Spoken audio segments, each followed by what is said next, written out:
Hello, good evening, and welcome to the 2-0 Football Podcast. It is Wednesday night. It's a little after 9 o'clock Central. That means it's time for one thing and one thing only, and it's time to listen to the 2-0 Football Podcast live on YouTube. And then, of course, you can listen to this recording and our other recordings, download them from the Podcast Center on iTunes. My name is John Jagu. Thank you very much for joining us. Always a pleasure to have you listen to us. Encourage participation here at the 2-0 Football Podcast, so please feel free to send us your questions on our chat page at the live link on YouTube. And, of course, we'll post a number that you could call if you want to participate orally here at the 2-0 Football Podcast. We certainly encourage that as well. We have a lot of topics to discuss, namely, we'll be talking about the Mexico's national team as they prepare for couple of friendlies that then will prepare for the what I like to call Juan Carlos Osorio's last stand as the national team coach. Let's see if he survives or not after November. We'll discuss the Copa Libertadores and the fact that they are possibly considering, maybe thinking about changing their calendar to a March-November tournament, which obviously would put the kibosh on Liga MX teams participating, which frankly I think they can still participate, but just not the ones that they want to participate. Well, we'll talk about that as well. Then we have an interesting topic tonight that we will discuss. Obviously, we'll touch base on the continuing ridiculous saga of the Puto chant. Have some thoughts on that. And last but not least, a topic that I think is going to be very interesting. We'll talk about players that had a lot of potential, maybe showed flashes of it, did well, but unfortunately, for one reason or another, just fizzled out and became not necessarily disappointments, but players that were that didn't pan out for one reason or another. We'll talk about that as well. So as you can see, a full plate on the 2-0 Football Podcast. We do have a distinguished panel of guests at the round table tonight. Of course, we'll start over on the left coast as we always do, but this time I'm going to mix it up. We're going to start South Central Los Angeles with Joel Aceves. Joel, thank you for joining us. I know you missed us last week. I did. I was at work. And I wish. Man, you got to tell your boss, hey man, I got my 2-0 Football Podcast I got to do. So I was disappointed in Juan.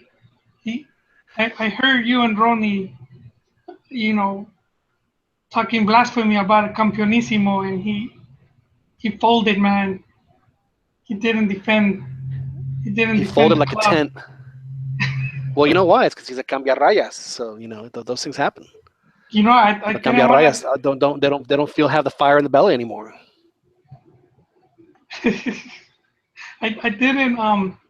Yeah, I didn't want to believe it, but now I'm pretty positive about it. And when you read something and then you can't find it, so then you start questioning whether you read it or not. Right. So I had read about Angelica Fuentes. They embargoed her properties, and the interesting thing, they said how much she owed. So yeah, 49% of her. Of Chivas, she owns 49. So I don't know exactly. Well, actually, I found it. It took me a while to find it, but I found the article.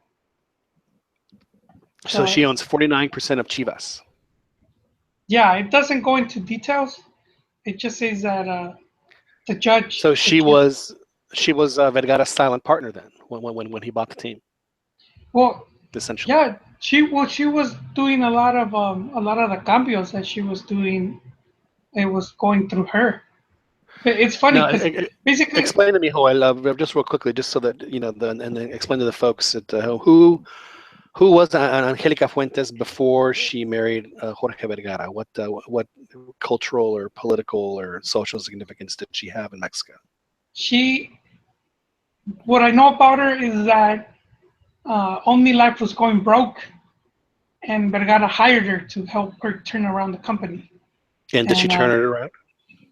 She did. She put her money into the company. She comes from. Is she like an old Guadalajara family that has Could be. I mean, I You don't. know. I'm not too sure, but she Well, do you not see her at the parties, Joel? I don't I don't live over there, man. What I do know is what Higuera is doing right now. Pretty much, she was doing it. He's the president. He's the CEO of OmniLife, and he's the one pulling strings at Chivas. And that used to be her, but she actually owned 49% of the club. So I mean, And does she still own 49% of the club? yeah, with the embargo, I guess means she can't. Yeah, I was hoping better minds would explain this. Uh, it, Her assets have been frozen. yeah, there you go. Pretty much, which is something we alluded to a while back when we were talking about how Chivas has been like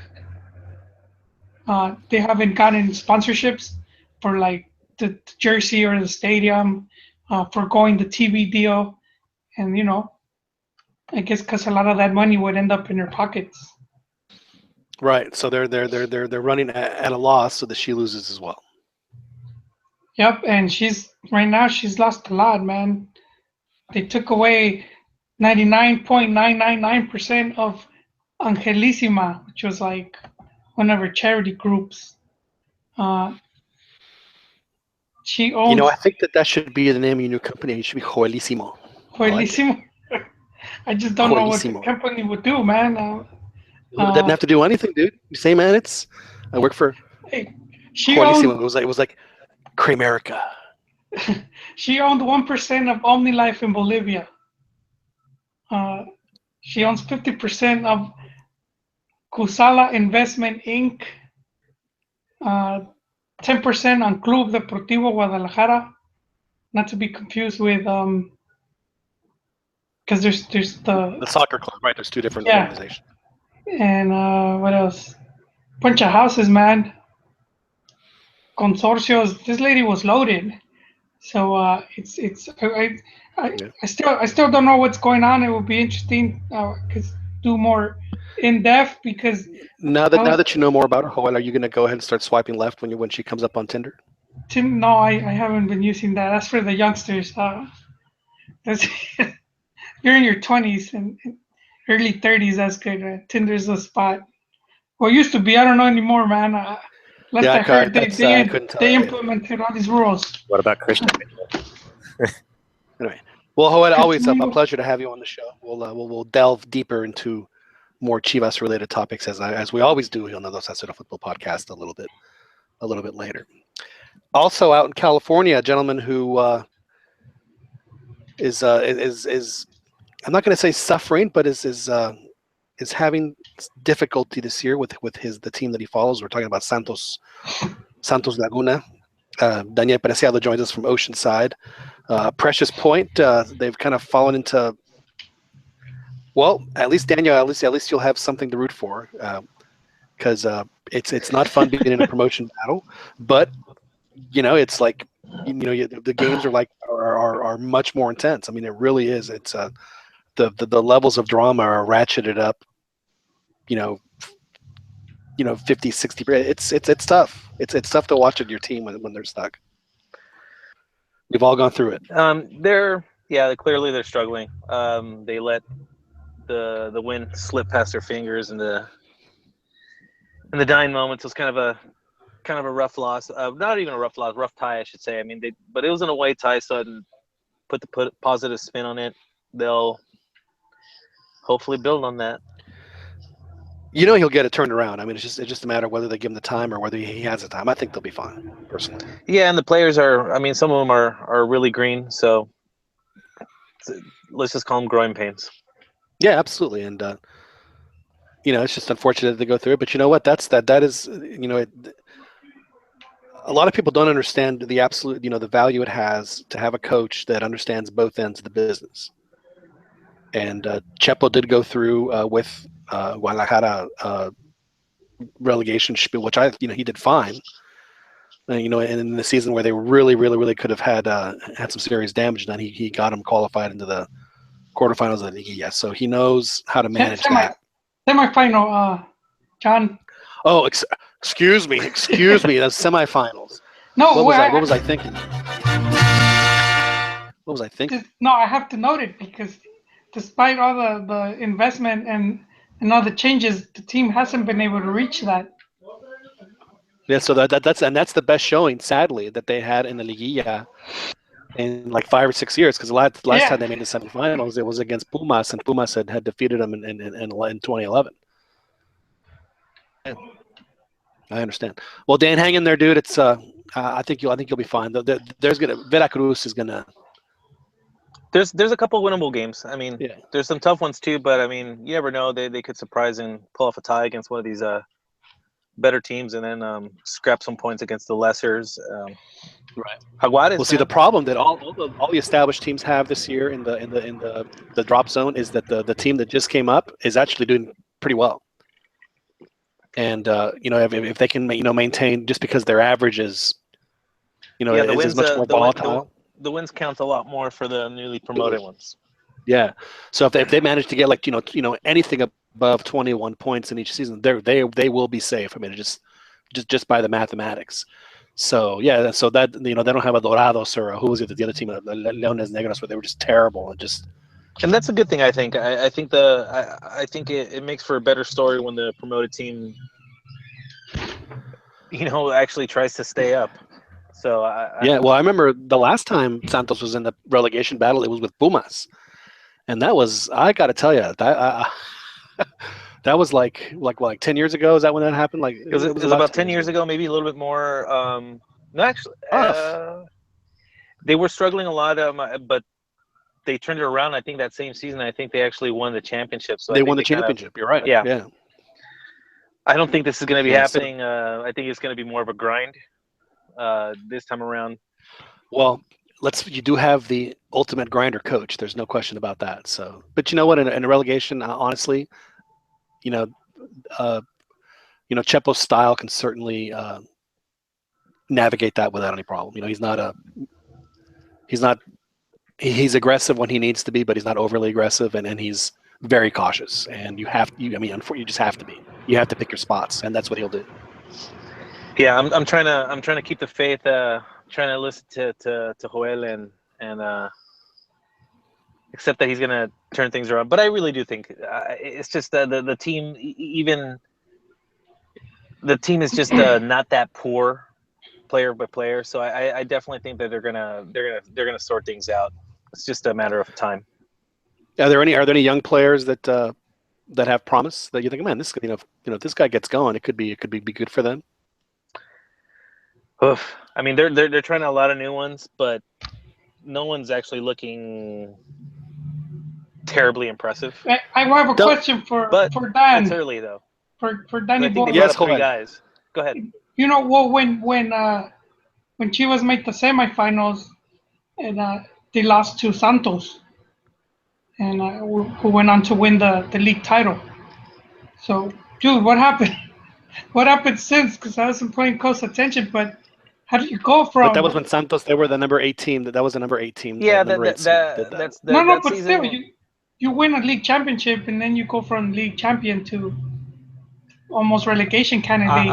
I am being really, really objective here. That the last championship they won, the last Liguilla they won, they found themselves in the perfect position. They got hot at the right time because nothing really indicated throughout the season that they had that kind of a team that was going to be able to go on that kind of run. They did, and it was great. And I think personally, I've mentioned this before. It's like the one I appreciate the championship. I appreciate the most because it was like definitely the least talented team that was able to do it. It was such a bizarre postseason, Joel, that Chuletita got a poker in the first leg of the final. Yeah. I mean, that whole final was wacky. What is it, a 6-0? That's right, because Ronaldinho came within an RCH of really making it interesting in the second half, because they were up 3-0, and if he would have scored that goal, it would have been 5-4 on aggregate, and that would have made it the first half interesting. The first half of the second leg got a little scary. I wasn't overly concerned though, because I mean, it takes just a catastrophic meltdown for something like that to happen, and typically that doesn't happen. And let's face it, the catastrophic meltdowns are somebody else's category altogether. But- Y la Cruz That's right. Azuleó. But Dan, to end up there, what was it like? Coaching changes, selling your top players, not replacing them, because that's how Chivas ended up. At a lot of coaching changes. They sold all their top players, and at the time that they sold them, Vergara refused to, to get players to cover for them. The short answer, definitely yes. I mean, if you look at over the last 10 years, America's taken just about, was it 4 or 5 of our strikers? So, Yeah. I mean, that's tough. They've definitely sold their best players, in my opinion. Yeah, if you have Peralta, you don't let go of him, man. That's your Hermosillo. That's your Right. That should guys, be interesting how Benitez, the big sponsor Benitez was making himself. I think on some level he is a legend with the team. He was awesome. Quintero wasn't as great, but he still made a huge impact with the team. He hasn't been able to translate his success with Santos with America as much. But man, I mean, Vuoso also, who was already kind of he was one that I was okay letting go, to be honest. Maybe you guys could get Quintero back. One thing Chepo has is good. He's in good standings at Coapa. Well, I'd be happy to have him. Because he doesn't seem to be appreciated all that much. I don't know if we could afford him. You're gonna summon the Ron. That's okay. I mean, he'd be the first one. I mean, there's no denying what they've done. They've been doing business with Santos, and I mean, and not just at the striker position, but they also took Mosmar Mares, who I believe is a product of Santos. And it is that one of America's main sponsors, a stadium sponsor, it's got their logo all over the stadium, Corona. Oh. It's not, is one of the, well, it used to be, although I'm sure that they're still heavily involved in the club. That kind of works out the way it does, isn't it? It is. Yeah. It's a business, man. Well, that other voice. Yeah, go ahead. No, I just said, the other voice that we heard there, we haven't introduced him yet, of course. We're talking about our technical director, our director técnico of the show here on the Dos a Cero Football Podcast. We're talking about Albert at Chiquiscampa over in Kyle, Texas. Albert, how are you, sir? Hey, you doing good? That was fun. Yeah, should be a good show. I was hoping Juan would be on.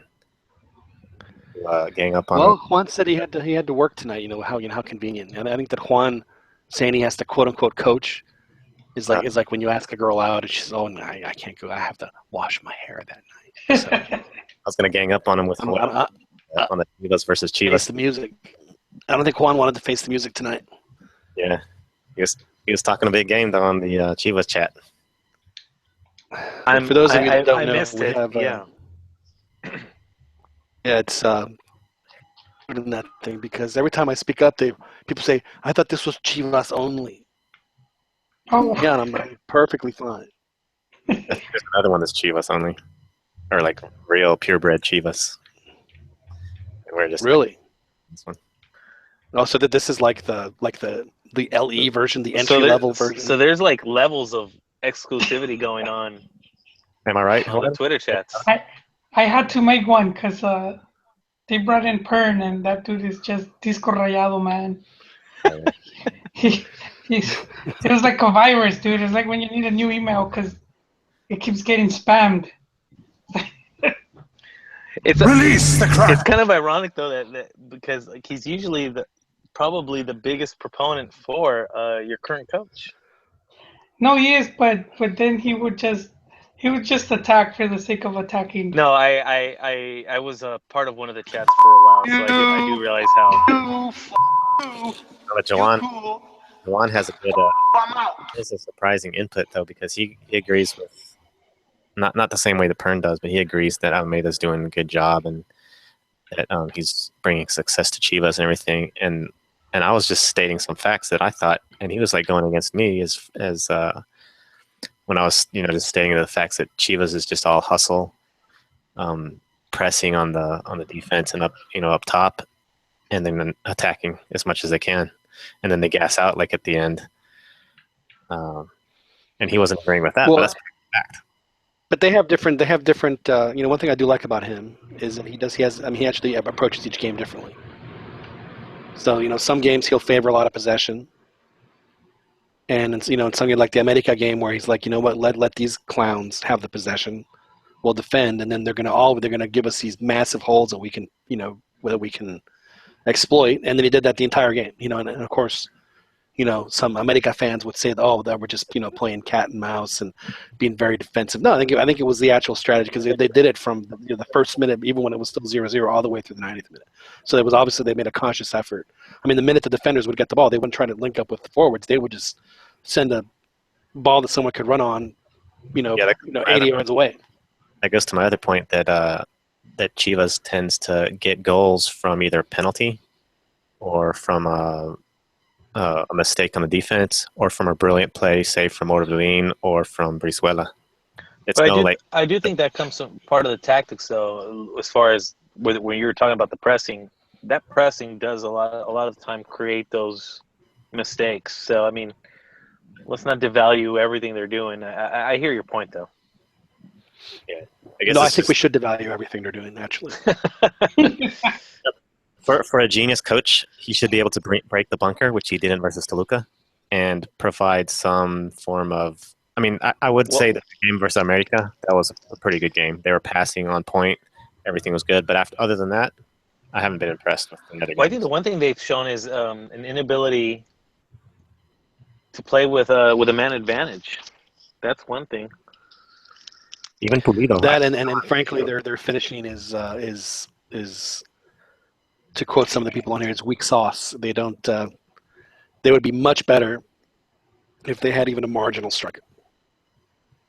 And then. Are you saying Pulido is not a marginal striker? He just got called up to the national team. Well, that's what I asked John about. I said, does Pulido really deserve a call up? Oh, I mean, he hasn't played in 2 years. No, not on what he's done in this season. He scored a couple of goals. One, he stole a penalty from somebody, and then the other one, it was like a rolling ball in front of the goal, and he just. I mean, maybe Pulido. Just to show you how Pulido has he hasn't really lit the Chivas fans on fire yet. Joel haircut. He hasn't switched the Pulido haircut. No, that's not. It wouldn't look good on me, John. You don't have a solidarity melena? No. No, but I agree with the group.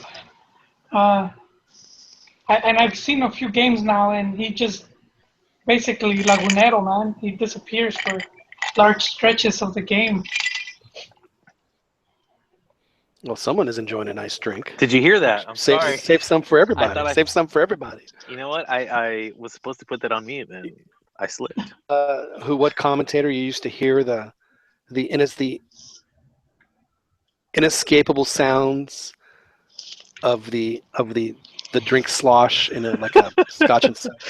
You're close, man. Rum and Coke. You're real close.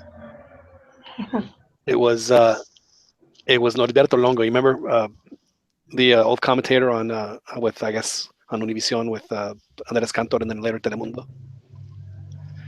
He passed away like 15 years ago. But anyway, you could hear every so often that noise. You just go ahead, let us hear a little clink. Exactly. That noise. It's a beautiful sound. So what do you have in the 7-7 there? Well, it's done now. That was the last bit of it. It was a Tullamore. A little Irish whiskey for those who are unfamiliar. Well, that sounds. We just need to act like the No Era Penal did in a while. I just had a Negra Modelo, which apparently has now been rebranded to Modelo Negro. That's okay. Same different label. All right, so moving on. We do have some topics that we wanted to jump into, and we wanted to discuss that Juan Carlos Osorio had for these upcoming friendlies with New Zealand in Nashville and with Panama up in Chicago. Chiquis, did you get credentialed? Are you going to go to this game? Still waiting. Juan and I submitted. They still haven't told you. Are you serious? It's like this week, isn't it? Oh no, for the friendly no. Sorry. For Columbus, that's the main one I want. It's So Columbus. did you try to get credentialed for this game? Not for Or this did one. you- No. I think Jawan might have tried, but I didn't. He actually got in. I think he got in. So now he has to show up. Yeah. Maybe he can call one of some of his Pachuca buddies to give him some access. I'm with Carlos Alberto on this Molero stuff. I don't agree with it. What about it? There shouldn't be Moleros. There shouldn't be national team games with non-first team players. I saw a tweet by the U.S. national team and the kid, talking about that. They're getting good chemistry and getting good with the practicing and with the friendlies. You don't say. But I don't even know if it's their first team that's going to be out there on these friendlies. For Mexico, it's not, and so there's no chemistry being gained in these two games that are coming up because the qualifier games will have totally different players. Right, because exactly right, and then they're gonna come up with some code. Let's play the 2-3-1-3-4 or whatever the hell it is that he wants to play. They're gonna have guys that have never played together ever, playing a game of massive import. It's always been. So let's go through the list here. So we'll go position by position, and y'all can comment. The goalies are Moises Munoz, Jesus Corona, and Rodolfo Cota. Cota, a deserved call-up. Corona, frankly, hasn't really been doing it that much for the past couple of years, and Moises, I guess he's been all right. But it seems like this is still Memo's spot, right? Have you seen Moises Munoz's six packs? Moises Munoz has like he carries a case. It's a case. It is impressive. It goes to show you that when you lay off the Doritos, good things happen for you. I know. I know that Beto was posting that picture a lot. On Man Crush Mondays. It's not he wasn't just on his Twitter. He's cursed with a fat face, though. His wallpaper. It's on his lock screen. It is his avatar for some of his deeper Twitter handles. I think though his favorite is Pulido, though. I mean, if there's someone he wants to see shirtless, he does have a six-pack. They testify to it. I have a six-pack if I stick my gut into like a tennis net. Then I'll have a six-pack. Also built that one Pocho from Chivas, that defensive guy. Ponce. Yeah, Ponce. They were playing. Ponce. He's pretty stout. Oh man, Beto can talk about this for hours. Go down the list of. Okay, John. Yes. Honorable mention to Fabian too, since we're speaking of good-looking physiques.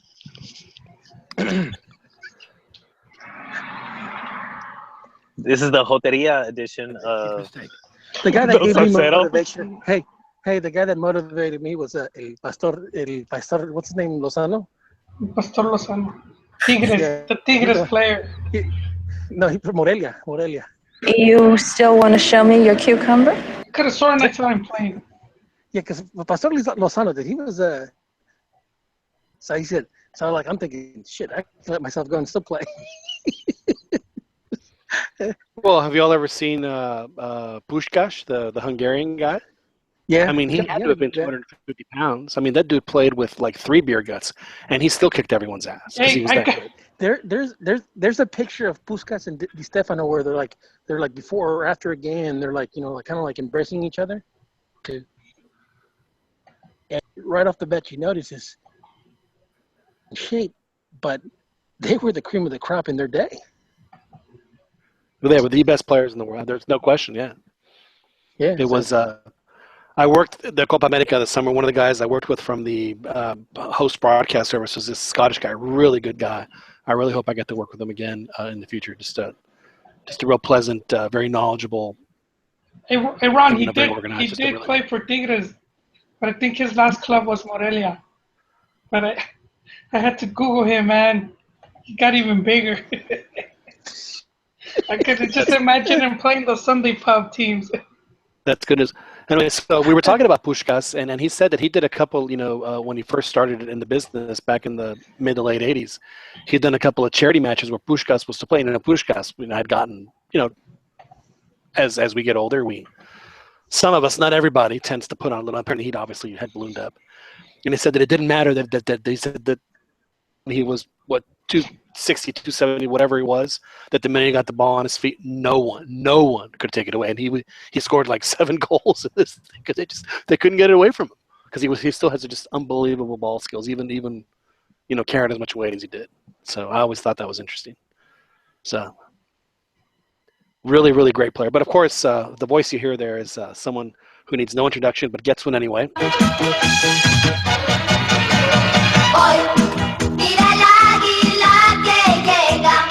Of course, we're talking about Ronnie De Luna. Ronnie, how are you, sir? How you doing, John? I'm doing fine, guys. Yeah, you got like when you walk around now, you're gonna have to have someone play theme music behind you. Oh, so it looks like you have competing leitmotif. Do you tell people that, John? Do you tell people, Ronnie, that you got an intro? What's that? Do you brag about that you have an intro? No, I don't. That you're on a. I should. I should man. brag about it because in the movie "I'm Gonna Get You, Sucker," now with an intro. Exactly, that's what I'm talking about. Yeah, he walks around with a band behind him, plays funk music. It was great. That's a great movie. All right, so back to, it's good to have you on. Back to this list. So we have Munoz, Corona, and Cota. Out of those three, if anyone like merited a call up, for his performance, it would probably have to be Cota. I would assume. He seems to be doing pretty well. Again, Picolín should have been called. I'm not sure why he wasn't. He's again having a solid season. And you can't tell me that these guys are. John, I think this is kind of along the lines of Martin's article he wrote. I think this is discrimination, man, on ugly. He's ugly, and they're discriminating against him. It's the same thing that happened to Peraza. He's ugly and no white. Other strikers. He's ugly and white. You know who they said it happened to at Real Madrid? Di Maria. He's not even that ugly. They said he wasn't marketable enough in that his looks. I don't know about your standards, but Chiquis, he won't make Chiquis Man Crush Mondays list, right? He would not make Chiquis. Yeah, Chiquis. Do you follow Picolín on the Instagram? Does he post pictures of his six-pack that you can let us in on? I do follow him. He doesn't post pictures like that. Just does Picolín post? Yeah. Now, which Picolín are you following? Because are you exactly which one are you following? Are you following Picolín 1 or 2? No, I'm following the real one, the goalkeeper one. The real one. Right. Another thing about him though is I think no one takes him seriously. He's sort of like a clown. I think he's considered and yeah, he's sort of like, he's that guy, because how everyone when they called him up, they're like Picolín and yes mas and all this stuff, like just joking around, like saying how great he was when everyone knows he isn't like the greatest. So. But he has been pretty damn good. Yeah, I mean, over the past couple of years, he's been an exceptional goalkeeper. There's no question. I think at some point you have to look past the shenanigans, look past the looks, and I think he's definitely more deserving of Corona than Corona. I agree. So when Osorio, ultimately fired, my first question would be, why didn't you call up Picolín? He would have saved your ass. But he won't. So there you have it. All right, let's talk defenders. So there's who it's more on reputation than play. Edgardo Marin from Chivas, Osvaldo Alanis, who has he even played this year? Joel Alanis, doesn't he just come off injured? Injury? Right? He's been injured most of the season. I don't. Played a Copa MX one game. Last week. Oh my God! Well then, stop the presses. Let's anoint him. Jesus Dueñas of Tigres, Jorge Torres Nilo of Tigres, Jordan Silva. Is it Jordan or Jordan? Jordan. Millón. So it would be Jordan, wouldn't it? Jordan. Jordan. Jordan, and Adrián Aldrete. Everyone's favorite, el Macua Robles, Luis Robles from Atlas, as it was called up. So out of those, the defenders, how many of those guys are actually going to play in the game in Columbus? So wouldn't you want the 4 that are going to play? Wouldn't you want to call them up just to give them a little extra time to play together, an extra couple of weeks to play together instead of the 2 days they're going to get before they play in Columbus? I don't think you're crazy, but I do Am I disagree. crazy? Just because let them stay. They played enough games together. They should know each other already. The defenders, and if there's one position that's not going to be messed around with that much, that should be familiar with each other, is the defensive line, at least the center backs. Well, I mean, I might agree with you, been... but they're in some crazy new system where they're leaving 40-yard holes between them, and they've been doing it ever since Osorio took over. So, do you think that they would want to get that short up before they go up against a team that they made a fool out of themselves against Chile? So, the more time that together playing and fixing their errors, the better. Yeah, so I mean, out of those guys, and the other thing, if you're going to call up defenders, then why don't you call up Montes? I mean, he's clearly that was my beef. Young defender. Yeah, I mean, he's clearly the best, if not the best Mexican defender in the league already. I think him and Salcedo should have been no-brainers. Well, actually, I don't mind not calling Salcedo because he just got to the point where he cracked the starting lineup. So to me, let him stay over there, let him get that extra week where he can practice with his teammates and then call him up in November. I actually have no particular, just because of his club situation. I guess I'm more along the lines of I'd rather him get at least some reps. Yeah, but I do agree with you that those two guys should probably be the starting partnership at some point. Whether it happens Fed Cup, I'm sure they'll probably be the guys in the World Cup for sure. I think those two guys should definitely be the reason that Reyes gets bumped. Agreed, no question. Reyes, unfortunately, has been a disappointment, which is really kind of shocking because he seemed like he had all the tools to, maybe he'll turn around. He needs to put some weight on. I mean, you can't be 6'3" and 110 pounds. And if you are going to be a 6'3" and 110 pounds, you better be on point. Yeah, exactly. All right, back to the list. We have Jesus Molina from Santos. Jonathan makes the list again. He's back after about a year and 2 or 3 months. Orbelín Pineda, Eric Gutierrez from Pachuca, Elias Hernandez and Ángel Sepúlveda were called up, but they have both been held back from injury, and they only called up one guy to replace him. Of course, it had to be a Puma, Jesus Gallardo, who's actually pretty decent. I don't know if he's ready, but hey, at this point, I guess he'll try anybody. So out of those midfielders, honestly, if gun to your head, if anyone had to start the game against Columbus, knowing that Guardado's hurt and Herrera's slumping, I mean, you have to go with Jonathan and Orbelín, don't you? And maybe even the kid from Pachuca against the U.S. Yeah. I don't know about Gutierrez. What about Orbelín and Jona? I mean, Orbelín and Jonathan would have to start. I mean, wouldn't they? Jona, the thing is that he hasn't, though. Even, I don't know, it just seems like for some reason whoever's coaching Mexico doesn't have a ton of faith in him. I mean, I know Piojo showed some. Well, Piojo, there at the end, I mean, he was, outside of Guardado, was like at the end of the Gold Cup, he was clearly Mexico's best player at the outside of Guardado at that tournament. He's going to put in Torres Nilo. Yeah, he'll put in. He'll call Chicharito up to make him play contención. Just so he has the experience of playing it. No, he put Torres Nilo in contención, didn't he? Against Chile, I think it was, right? I remember one time Vasco did that in Houston, but it was preparing for the World Cup, and he put I think it was Osorio as the content, and he was terrible. And I actually covered the game, and I went and asked him. I said, why did he said it was just to see what I could do if it was an emergency.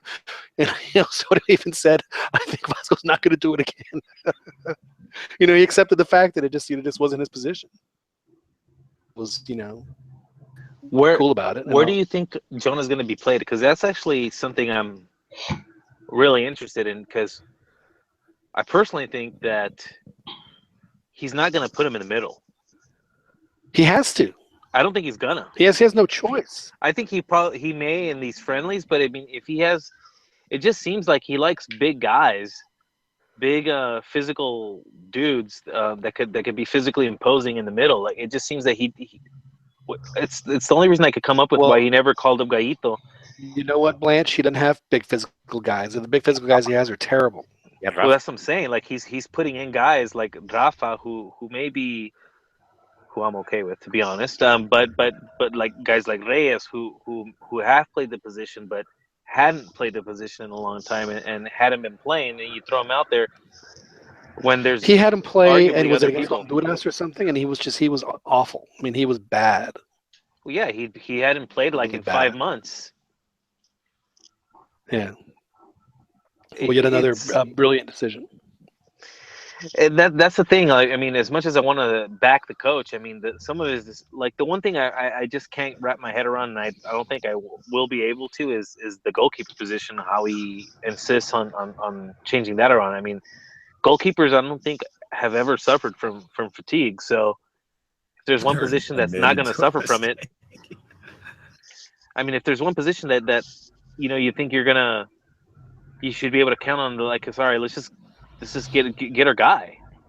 Do you think Santiago Baños, whenever he, Osorio, throws a player out there at some random position, do you think that he watches that and he's like, I've made a huge mistake, or not? Does he ever admit it to himself, or the travel agent, either of those guys? Like Arrested Development, I've made a terrible mistake. Yeah, exactly.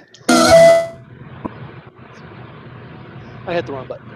These guys are pretty arrogant, man. I doubt they have that kind of ability to reflect on that kind of level. To be self-critical, yeah, I doubt it. Introspective. All right, so I personally, Jona has started off real well at Villarreal. He is a midfielder that Mexico just, has qualities, and Mexico just, they don't have players and didn't have those particular qualities. With this list, if it were me, I would have him and Orbelin play both games, and if they have any kind of chemistry together, then those would be my guys going into Columbus. Every time what side does Jonah? Where does Orbelin play? He's a midfielder. No, where? Like a center? Or? Oh, yeah, he's for Chivas, he's like their on the right a little. He's the contención, but he's like a box to boxer. He pisa el área, as they say. He gets up the field, but he's everywhere. I mean, he's just a really talented player. Ronnie, did you have a question or comment? Sorry, Ronnie. No, yes, I did. No, he did. Ronnie, your rebuttal. Every time I think of Jonah, I just think of that play when he was with Barcelona against Chivas. And who was it? Fabian that scored the. All he does is a somersault. That was his defense. Remember that? Yeah. I just think. The play that sticks with me with Jona was when Basco was calling him up to see if he was going to make the World Cup, and frankly, he should have taken him. But and they were playing in the. Did you go to that game in the Rose Bowl, Joel, when they played New Zealand? Yes, I did. Do you remember on the corner kick that the ball came out and he hit it and he just from like 30 yards out just crushed the shot perfectly and ended up hitting the crossbar and hit the crossbar so hard like the ball bounced all the way to midfield. I forgot that play. I just remember. Who was it against, John? Chicharo's goal. New Zealand and then the He Rose was Bowl. New Zealand at the Rose Bowl. Yes, right. That's right. Chicharo's scored. Did you go, Dan? Were you there, Dan? I think I did. You were there? I think so. Memory's a little. Do they let you guys park on the golf course when there's a Mexico game at the Rose Bowl, or do they? They do. Yeah, they do. Just check. Although I parked there once, never again. I don't know how people actually voluntarily do that. Like I would. That's like the worst. I mean, you're literally stuck there for a good 3 hours after. Right. Awful place to get out of. So anyway, like I said, I because those guys are generate things and defend well. If with knowing that Guardado's hurt and Herrera is not playing well, those would be my guys if they can get going with any kind of actually move the team in one direction or another. As far as the forwards, there is Chucky, Irving Lozano, Isaac Brizuela, Giovanni's back. Everybody's very happy about Giovanni being back, I'm sure. Here we go, Galaxy! Here we go! And Marco Fabian, who is... One of the things that sometimes the coaches do to try to get out of a rut is to go with a team that is playing well. Kind of like when Piojo went with the America players, or there was a time when it was the base was Chivas, or a time there's a time when the base was Pumas. What Vasco Aguirre did, he brought Cruz Azul in because they were just playing in the Libertadores. Keep in mind he brought a combination of Pachuca and Cruz Azul back in 2000, 2001, or 2001, 2002, because they were playing well, and it just seems to me that they're like, although there's a lot of good players, it seems like the team doesn't have like that base. Well, Ronnie, let's talk about that. Why don't they have that base? Well, I mean, there's a lot of things. I mean, I think What's it's the too early to biggest blame it reason? on the 10-8. I think it's too early to blame it on the 10-8 rule. What do you mean by base, though? Do you mean base like as a? Meaning, that base, where it usually starts with like the two center backs. Plays together. But I'm sorry, you're talking about a core group from one particular team. Yes. Okay. And for a while, Chivas was doing it in the early, in the late 2000s. Well, about 2004, 2005, around that time. And it's changed. America, Pumas, Cruz Azul, Pachuca. But it just seems like right now, it's like the players are all over the place, and it's like I think we're going to go through a transition similar to what the South Americans did like 20 years ago. An alibi, we're here for you, dude. Yeah, he didn't do nothing, man.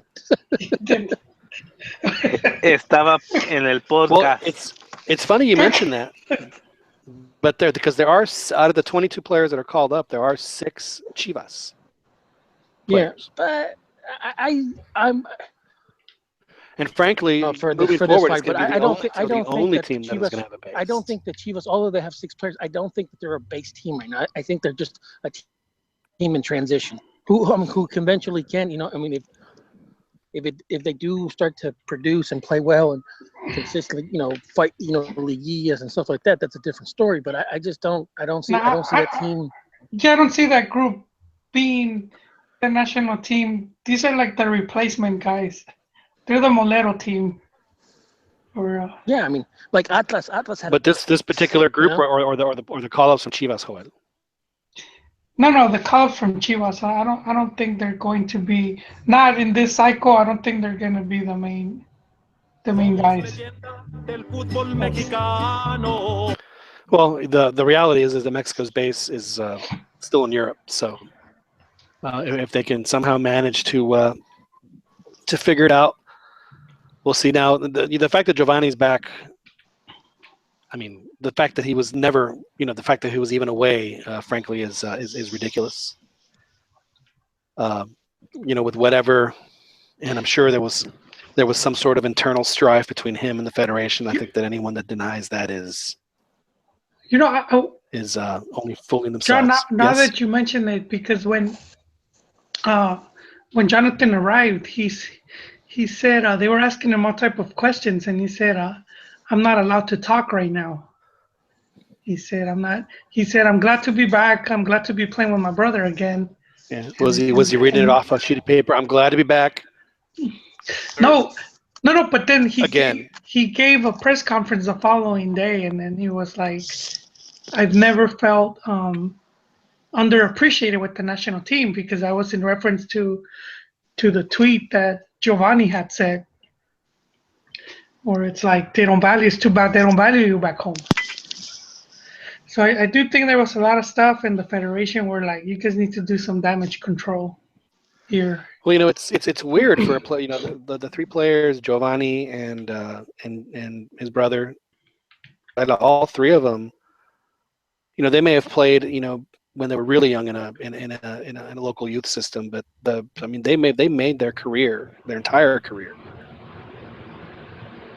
So how much, how weird is it for them to to quote unquote go home to a country that they haven't been to in years, or however long it's been for them.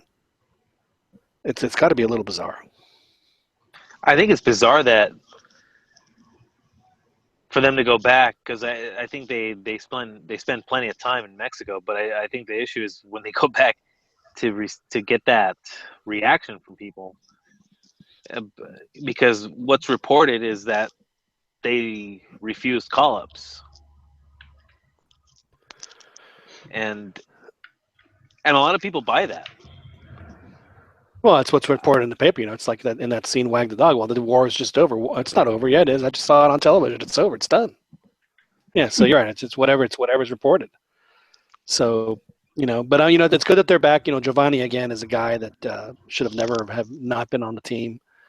Obviously a player that they could have used in the myriad of games that they've had over the past year and a half. He would have started the game in Pasadena. Obviously would have played in the Copa America. So it's good to be good for him to be back. And personally, I hope he scores in these games coming up, for his sake, and just to remind people that he does have quality, and he's easily is, and as far as national team players go, has been one of Mexico's most consistent performers. So hopefully he will be able to show that. So John, these games, John, yes sir. You just to talk about Jonah for a second longer. So you would have him in the middle, and then have Herrera and Guardado on each side. Herrera and Guardado on the field at all, because Guardado he's hurt and he won't be. I don't think he'll be match fit. And Herrera's in a terrible slump. He's not playing well. He's in a slump. He's coming off the bench for Porto occasionally. He's not. Didn't he start last weekend and get an assist or something, or a goal? Did he? I think so. Well, I know he hasn't been playing the Champions League, which frankly are the ones that matter. That really matter to them. Yeah. So. Well, hopefully he'll get it. But again, to me, I just want to, because and the other thing is that both Herrera and Guardado, at least for the national team, have been over the past. It's been a while since they've played well for them. But how do you bench your captain? That's one of the things that I didn't like. I think he's actually taken a dip since he's gotten that role. Maybe he's not captain material. I don't think he is. Maybe I know they make Chicharito captain and get it over with. I know Rafa's trying to hand it over to him, but he's lost his head in some pretty important moments and disappeared in important games. Yeah, like I said, he has not played well since the Gold Cup. He just has not. Didn't Cuauhtemoc come out and say that he doesn't like Guardado as a capitan? There really isn't a captain right now in the national team that's worth. Well, I think that's why we keep seeing Rafa, because there's no leadership. There's no leadership, and there's there's nobody that commands the kind of respect that I think that he still manages to command. Like, I know a lot of people don't want him there, but I'll be shocked if we don't see him in Russia, just because. Rafa, really? Just because no one's clearly making it the defensive line and that defensive midfield role is kind of up in the air. No one's made it clear that it's their spot. And secondly, from a leadership standpoint, I don't know. If we compare the games where he plays and doesn't, we could all point out the fact that he gets burned a couple times a game, and he'll totally get toasted. But the team somehow functions better when he's on the field. Here's the thing with Rafa. Even when he first was captain for the national team, it was just because he was the Barcelona dude. He's the guy in Europe. That's not true though, because he was captain in 2002, and he was nowhere near Barcelona. No, Okay, so yeah. He was already a big deal when he was in Monaco. It wasn't just because he was the Barcelona guy. It was because the European guy then. Who else was in Europe that was doing well? So right now, Chicharito should probably, going by that logic, Chicharito should be captain. He's pretty vocal. He can go crazy when he wants to. Well, I think he should have it because he's I he's agree. a really hard worker, on and I- off the field. I have Says to the right come out things. on Guardado's defense because it was his turn, and then they brought in Rafa. So it's basically like they're telling him you're the captain, but just not when he's around. it's real. I think that's bullshit though, saying that it's his turn. No, it's not BS because Rafa's time is done, man. You know, It's not though, because dude, That's come the on, problem. man. Is it everyone agrees that Rafa's time is done, but the Look. reality is that the team still needs him. Did he play And against that's Chile? that's sad. No. See, that was Mexico's biggest game. That's Mexico's biggest game under Osorio, and he didn't play him. he didn't Well, play it's him because his number kid didn't was come up born. his number didn't come up in the rotation. his kid was born and he had to leave, so he His didn't practice. vagina hurt? What's going on, dude? Come on. No, I'm being No, it's serious. 'cause it's, you know. That was the thing. He left to go be with his kid who was being born So then that's it, didn't- dude. You're and not didn't captain practice. material. and didn't practice. What a bad leader he is, but he couldn't tell his own kid not to be born. You're gonna talk about, Hey, man. Dan, you're gonna talk about practice? You're really gonna talk about practice here? Practice? You need to add more street into that, dude, if we're gonna believe No it. estén buscando tres patas al pinche gato que no tiene. I mean, you gonna talk about practice? There you go. That's better. Yeah.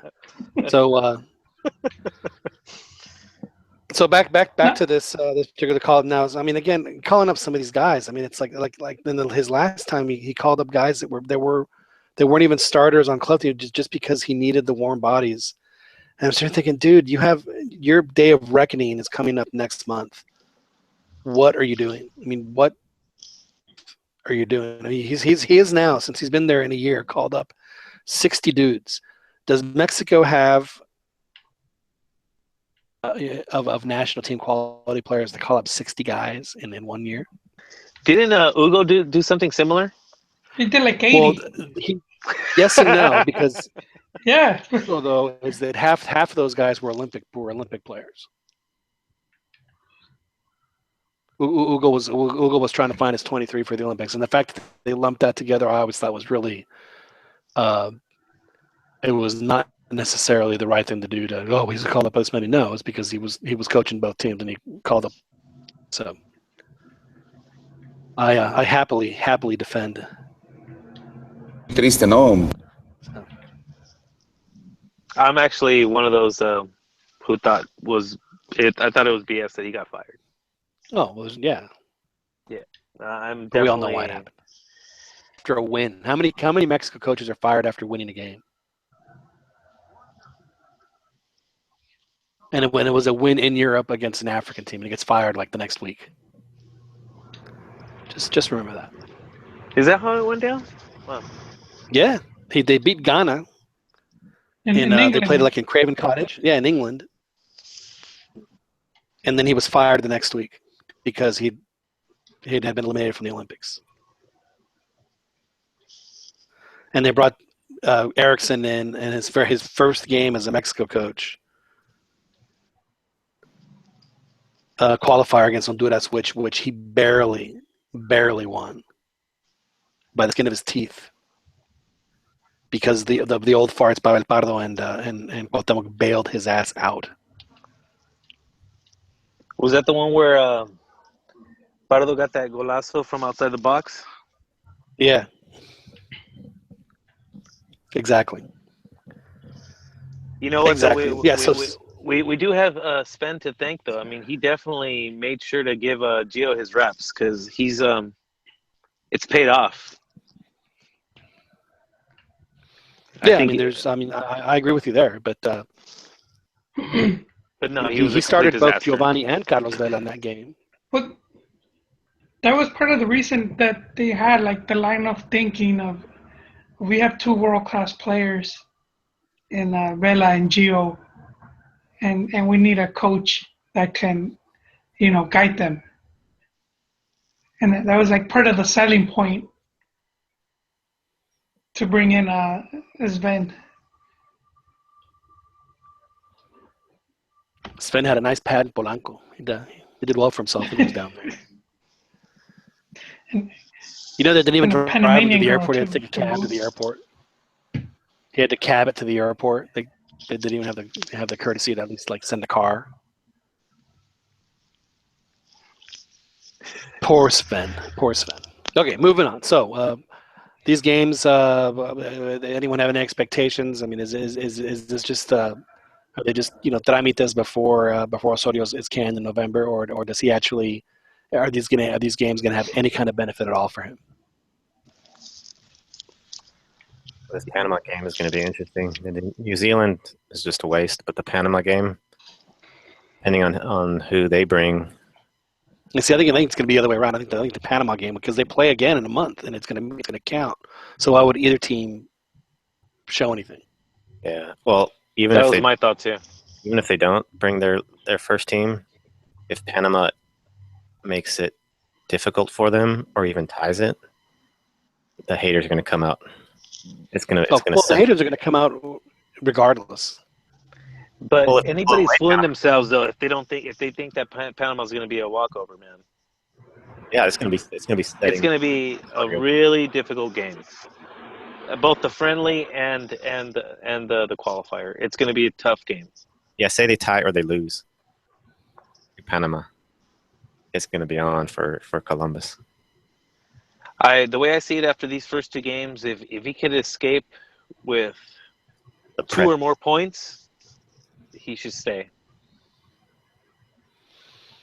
Yeah, I think that's the minimum. He has to have at least 2 points for him to. Because I think to see the new year. When it's all said and done, if you go away and you come away from out of 2 away games with 2 points, that's not bad. Yeah, because then when he gets fired, then Piojo will have the January non-FIFA games that you can at least work with some national team, like local guys, and then bring in the boys that he already knows. Well, see, that's what makes this particular league tournament especially interesting because I gotta think whoever's the coaches are, if they manage to win the championship, and Osorio as expectedly fails, then they're automatically they put their name in the running. So who would be those said candidates? I mean, I can think of 3 right off the top of my head. Piojo, and I think there's no question that I just with Baños being there, unless they clean house, it would probably be a done deal. Of course, so there's Piojo. Then there is. El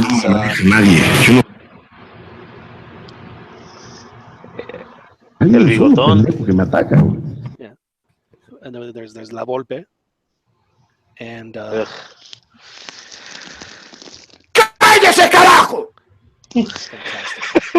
Fantastic. He's making America great again, though, so he can't be that project. Yeah, he can't be bald. That's true. He's gonna take him to the quarterfinals of the Liguilla and then crash out, like he always does. But Ronnie said he's already seeing changes. He's already seeing the good things. The wall being built for America. That's great. That's great for. Look at that unmute button. After seeing the interview he did with ESPN, and then Jose Ramon and Hugo Sanchez, went after him. They have vendetta. See, now we have folks on the chat. Here's the thing. I expect that from Hugo Sanchez.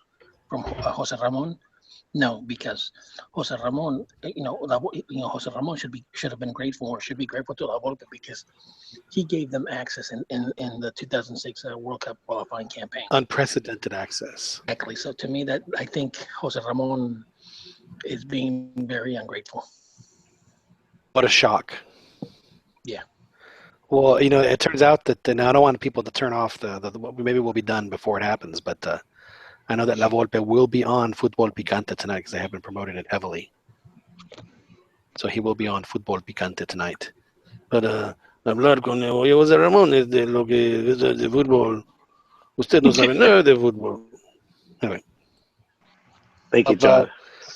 You're welcome. We do have a couple of folks that are listening. We have a first-time listener tonight. We want to thank Lisette Gobos for listening for the first time. Hopefully, she hasn't turned it off in disgust. Lisette for listening, and of course, we have Kevin Rivera who is listening. How long did the show start? It's been on for about I guess closer to an hour. So we have just a couple more topics to go, Kevin. But thank you. And of course, Bill Mann says he wants Piojo back. I'm been firmly on the Tuca train for a while, but it's going to be between those three. It's going to be between Piojo, La Volpe. Hopefully, they'll have the good sense to just bring in Tuca, and I'm sure the Chivistas are thinking that Almeida is a dark horse. He wouldn't take it. Not ready. It's no. I'm sorry, but he just hasn't done anything. I agree. Done anything. He has Chivas. They're just now becoming an above average team. And the list is just narrowed just because of the poor season that the other names are having, like Turco. Yeah, what is going on with Monterrey? It's too bad that the Senator's not on, because we would serenade him. It would be great, but not having a good season. It's and especially for a team that has a payroll as high as it's one of the highest payrolls in the world. They can't deliver in Liga, and they can't deliver in Conca Champions, much less Liga MX. It's maybe it's time for Pitufo Vanidoso to move on. Or want him for the national team. That's like that. He's like kryptonite, right? He's like radioactive. You want to stay away from that. Can't get Monterrey going. Yeah, but again, my favorite to replace Osorio when he's is fired in November is going to be have it for the year and a half for whatever it's going to be to Russia, and he'll come and say, gentlemen, how do y'all want to play? Okay, we're going to play like that. Just be sure to maintain order and let's go out and have some fun. And that's all he'll have to say, and they'll go out and do it. Don't think too much, just. And there's nothing wrong with that. You make it sound really appealing, actually. Hey, I mean, he's not. That was the thing that Tuca said. He's like, listen, I don't have time with these guys. They know how to play. We figured out what's the best way to do it. Well, I asked them, they agreed. Well, all right, let's go do it. Let's go have fun. That's what they did, and they look good doing it. And you know what, John? That's the best thing to do with this group, because this is a group that's already played 2-3 World Cups. Exactly. They have chemistry, so put them in the position where their chemistry works the best. It's not rocket science. Do you think that Osorio would actually have rotaciones if he was a rocket scientist? Rotate different fuels in and out to try, whatever it is. I would say no, because if he was that smart, I think at some point he'd put the stats and the theory down and just use some common sense. But for what he's trying to do, it would have been best if he would have had the team at the start of the cycle, and he would have had like the Olympic team as well. And then he has the Gold Cup where he can pull levers all he wants. But yeah, it's a Copa America. You don't do that. Yeah, he came right into qualifying, which I think that was like what hurt us. That it's such an easy group, and as good as he did, an easy group and a must win, which is kind of like but see, as much as people dislike Chepo, he actually did. His team actually did better. 18 points. Yeah. Competition. So I mean that just kind of tells you what that round of qualifying in CONCACAF the level. It's not that big of a deal if you. I mean, I was in Vancouver for the Canada game, and Canada, I swear to God, I mean, they were so inept. I mean, they could not. It's one thing if you're being pressed and you can't string passes together. I mean, Mexico was standing there, and Panama couldn't string passes together because they had nothing. It was just I mean, they had so many unforced errors. I mean, it was. I mean, I felt bad for the Canadians because there's like the team had nothing. It was. Do you think we're gonna sweat to? Full display. Do you think we're gonna sweat to get to Russia? Oh, absolutely. I don't think so. Nailed it. Are you kidding? I really don't think so. And especially when the third or fourth game, I think it actually might be against the U.S. when they play that in front of nobody, when they play that in a closed stadium. Because of the fine. Yeah. For you to get. Hey, Pancho, it's planning a big trip. They're planning to take the whole a package for fans to go to that Azteca game in March, and then the one versus the U.S. in July or June, whenever it is. Yeah. So if that ends up being a closed stadium, that's going to be disappointing. No kidding. Plans. So that's a good segue. Another topic we wanted to touch. I was hoping we could talk about the other one, but we don't have the senator hasn't joined us yet, so maybe we'll save that till when he gets on. We've already mentioned La Volpe a few times, and we talked about Almeida, so our charms aren't working as well as they normally do. But we do want to jump into the this week about the possibility of CONMEBOL switching the calendar for the Libertadores from the calendar they have right now, which is from January to August, switching it to a February to November, and of course, the Liga MX teams are having a heart attack because it's going to run into their Conca Champions schedule, which is a tournament that they are contractually obligated to send their quote-unquote best teams. Libertadores is another, I guess, like another set of rules as far as which teams go, and it really puts the participation of the Mexican teams in doubt. And I know that Ronnie, you've and everybody has here, have been a big proponent of playing this tournament.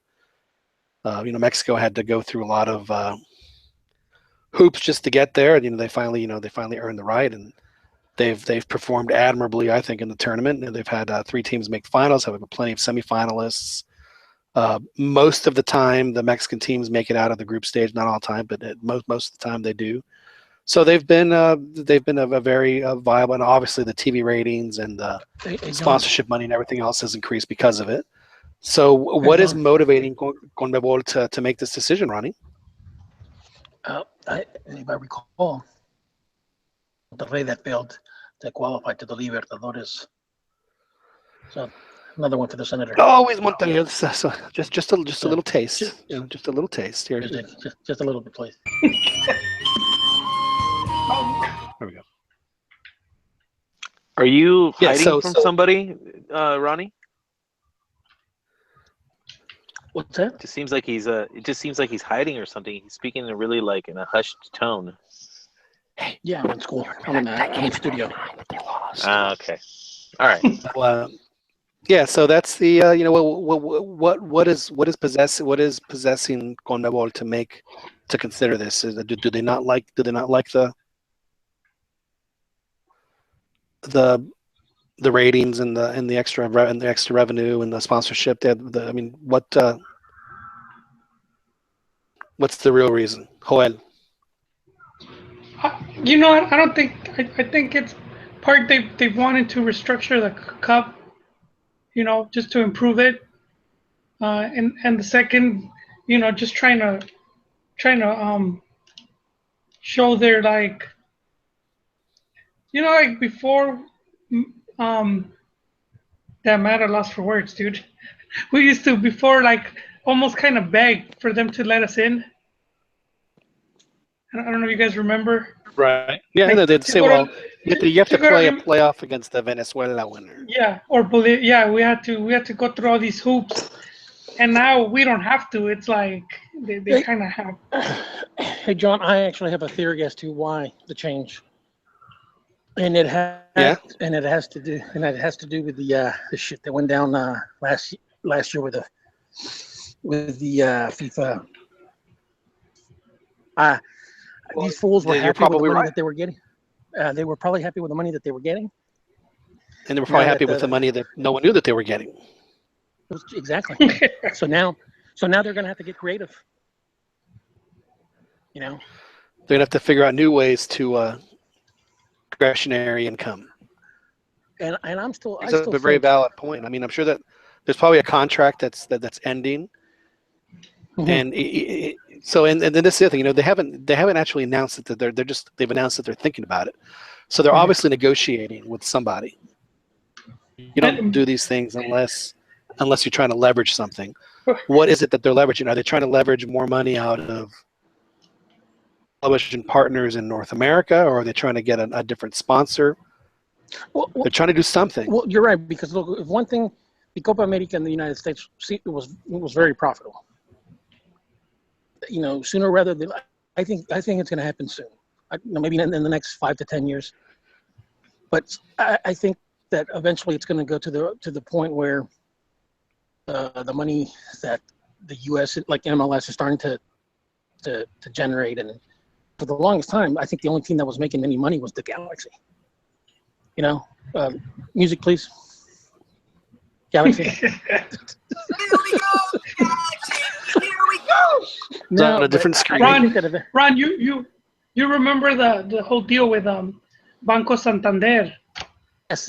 In fact, that was actually the first time. That was the first time where a sponsor basically made it known publicly, saying, you know what, if the Mexican teams are not in it, we're not interested. I mean, that was kind of huge. You know, it's like, you know, they wanted. In fact, they're the ones that wanted, you know, Mexico with 3 spots. You know, at least 2 guaranteed, but they gave them 3 spots. I just think that these, you know, as much as we criticize the head honchos in the league, with a lot of these, you know what we used to call them Nubertos, you know, the fanboys that, you know, just, you know, would rather watch European and care more about the Trio Europeos. They don't know what it was like, at least for us in my generation, of watching Mexican teams play the Libertadores. I mean, like, for me, it was a godsend to find Rita's Pool House in Mexico. You know, on that old PSN channel, that, you know, closed circuit channel, and able to watch America play, you know, River Plate in 1998 in Boca Juniors. I mean, you had to basically, at least for us, you know, here in the United States, dude, we had to go to these shitty bars, to watch these, you know, to watch the play, dude. And then take it for granted. They really take it for granted. Well, Ronnie, we honor your sacrifice now by watching. You've been there. I have been to that bar. Scared. I was scared because I was the only white guy in there. You were gonna say that. No, that's not true. Actually, I was fine. I actually, it was me, and there was another. Actually, it was. I mean, I actually had a really good time. I mean, those guys were hilarious. I mean, it was very entertaining. I had more fun watching the people watch I think it was Guatemala watch their game than it was actually watching mine. It was because they were just. I mean, you know, as any crowd, they were just incredible. And they actually had a chance to. I remember talking to some guy. He's like, "Man, all we have to do is beat Trinidad. If we can beat Trinidad, then we're gonna make it." Because that was when Panama was they were really, really, really bad. They're like, you know, and all we have to, because then we'll play like some Asian team says we're gonna make the. They usually like practically crying that they thought we're gonna make the World Cup, and then Mexico did Trinidad a favor and bumped them out. No, the reason I say you had to, you know, sacrifice in there because, you know, back then, you know, Mexican fans, we could watch Mexican League. You know, but I mean, all you could watch were just a couple of games. You know, well, because at that time they didn't have Telefutura.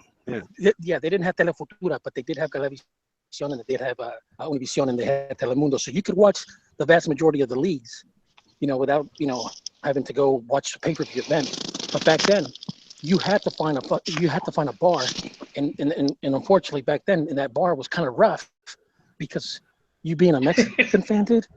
Jesus, you had to contain your celebrations, or you're gonna get your ass kicked. Ron, I knew people that would buy the big parabolicas, the gigantic satellites to get the Mexico feed.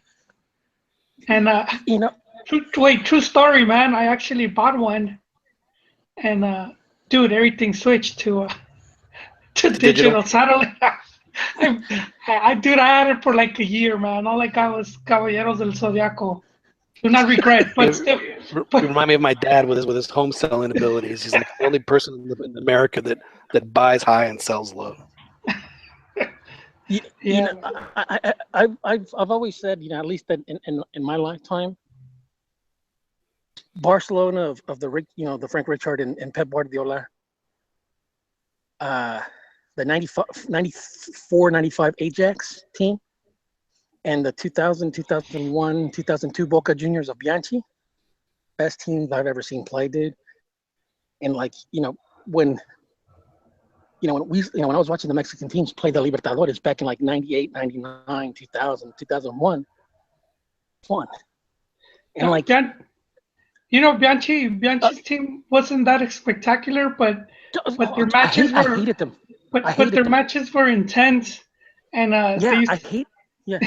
they used to say in Argentina what made them so good is that they were so clutch. I mean, that's what I remember about that team is they just good goalkeeping. When they had to have it, they would get it. It just drive you crazy, like and they won a lot of penalty kick shootouts.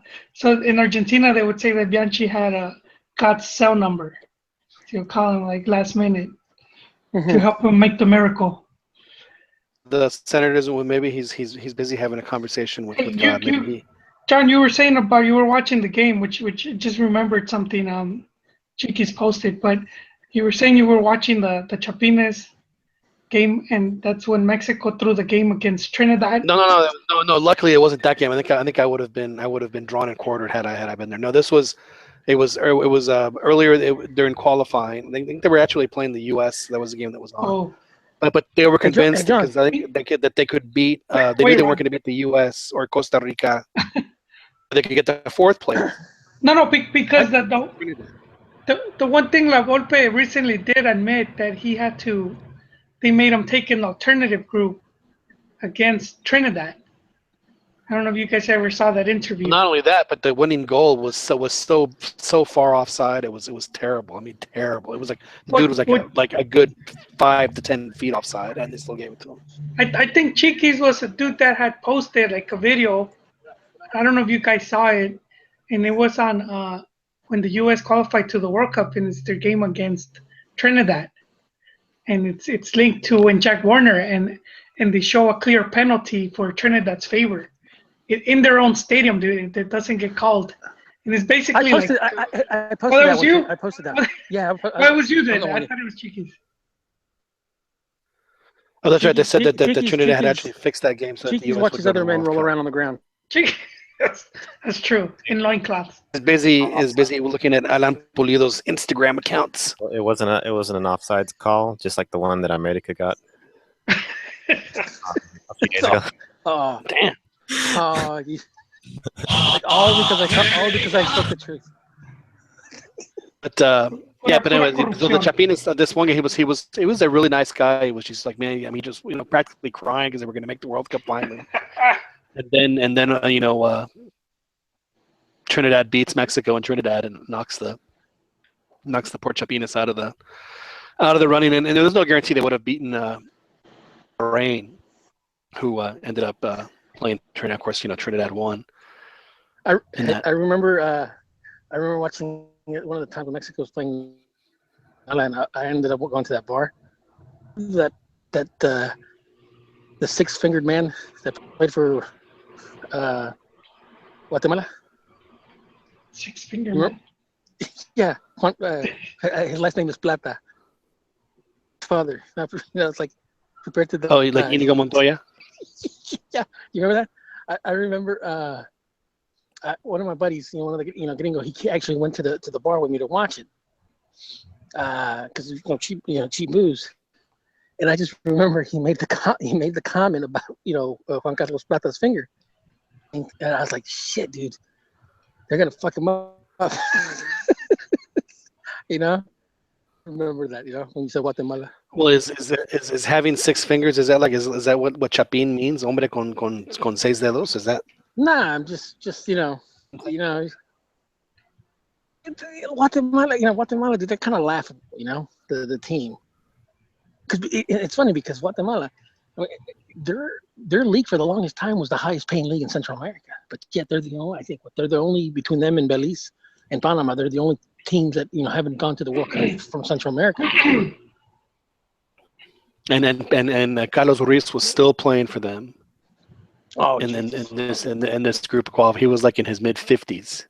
Dude, you had so many, you know what? This is how sad it's going to get for Mexico. So people are going to start calling Rafa Marquez the Pescadito Ruiz of Mexico because he's still playing on the national team. Well, back then the Chapines were like really pumping up Pescadito Ruiz because he was making it in MLS and players like Carlos Hermosillo and Carlos like Luis Hernandez didn't really make it. Actually, they had that mentality of Pescadito Ruiz is just a better player. It's like, no, it's because Luis Hernandez and Carlos Hermosillo didn't really give a shit when they went to the MLS. This is true. But you're right, Ronnie. It wasn't just those games. I mean, it was, the Euro was on pay-per-view. The Eurocopa was on pay-per-view back then.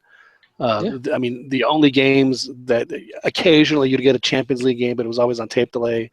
So yeah, I mean, for the fact that we have, as we do, it is a lot of fun, especially when like for me that has a TV in my office, I can when the games are on midweek.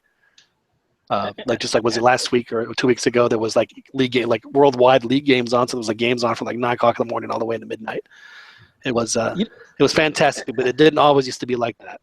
No, and it's funny because I'm not an NCAA basketball fan, but I've always told my friends, the ones that aren't into soccer, I've always told them forget Europe. I said, you really want to watch attractive soccer, watch the Libertadores. I've always told them that. I said, because it's like you're seeing the March Madness before they go pro, quote unquote. And I said, because I think as far as because really the Champions League is really, once it starts getting into the knockout stages, that's really when it gets, interesting and fun. It says no, as opposed to, the Libertadores, especially in that era, when the Mexican teams. Well, you don't like seeing Real Madrid play teams in Cyprus? You know what? It doesn't do anything for me. No. Because of the parody, And I understand. I just think that it's a mistake. In fact, I was reading, earlier today. Ronnie's rant.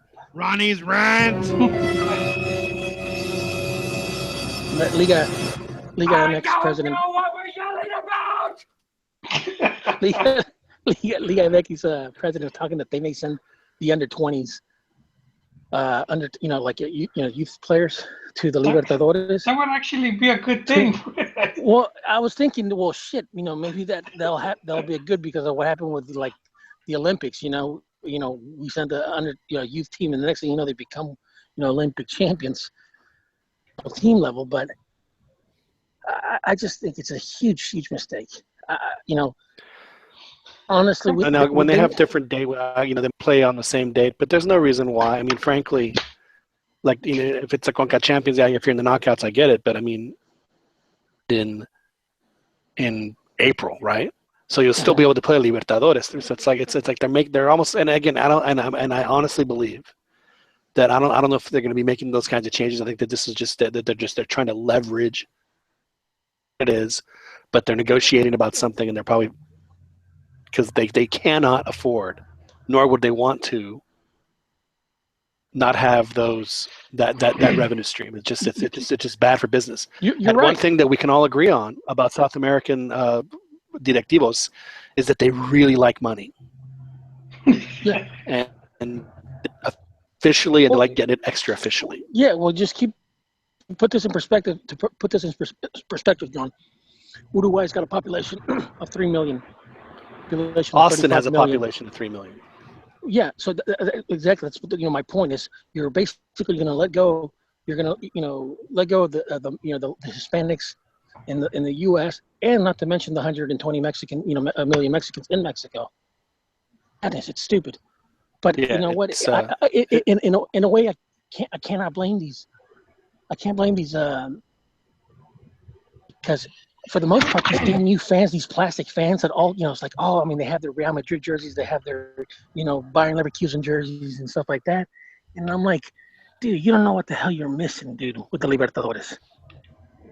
I mean, those games were, it's a fun tournament. Yeah. No, there's no question. I like watching the games. yeah. And the good thing about them is that they come on like at 3 and 4 o'clock in the afternoon because of the time difference. So it's nice. You don't ruin your day. No, but you know what happens? Watch them. Yes, Owen. It's cultural, man. Mexico fans, we don't care about it. We're pretty complacent, man. Liga MX got rid of a lot of tournaments like Copa MX and Supercopa for a lot of years, and we didn't bat an eye. The production of it though needs work. Now now they're bringing it back to make it more appealing. And you know what? And Joel, you remember this.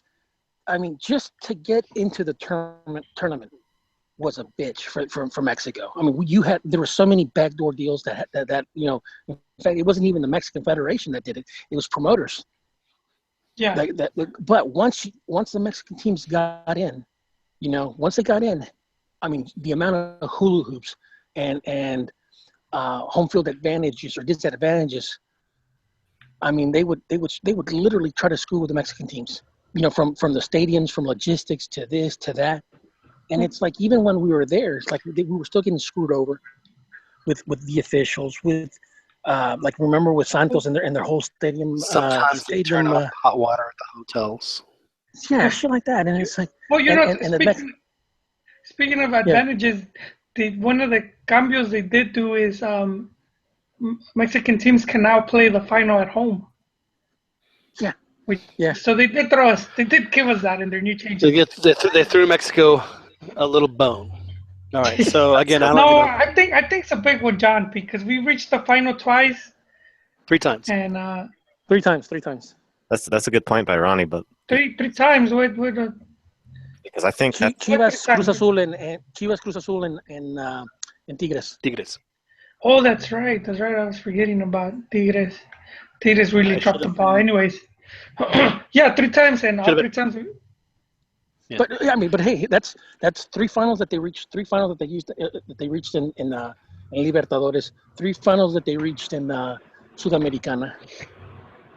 3 going to finals in the Sudamericana. Dude, that tournament was fun too. They were doing the stats because they wanted to get rid of home and home. They wanted to do a neutral single venue, and they were saying how about 75% of the time, the team that closest at home wins.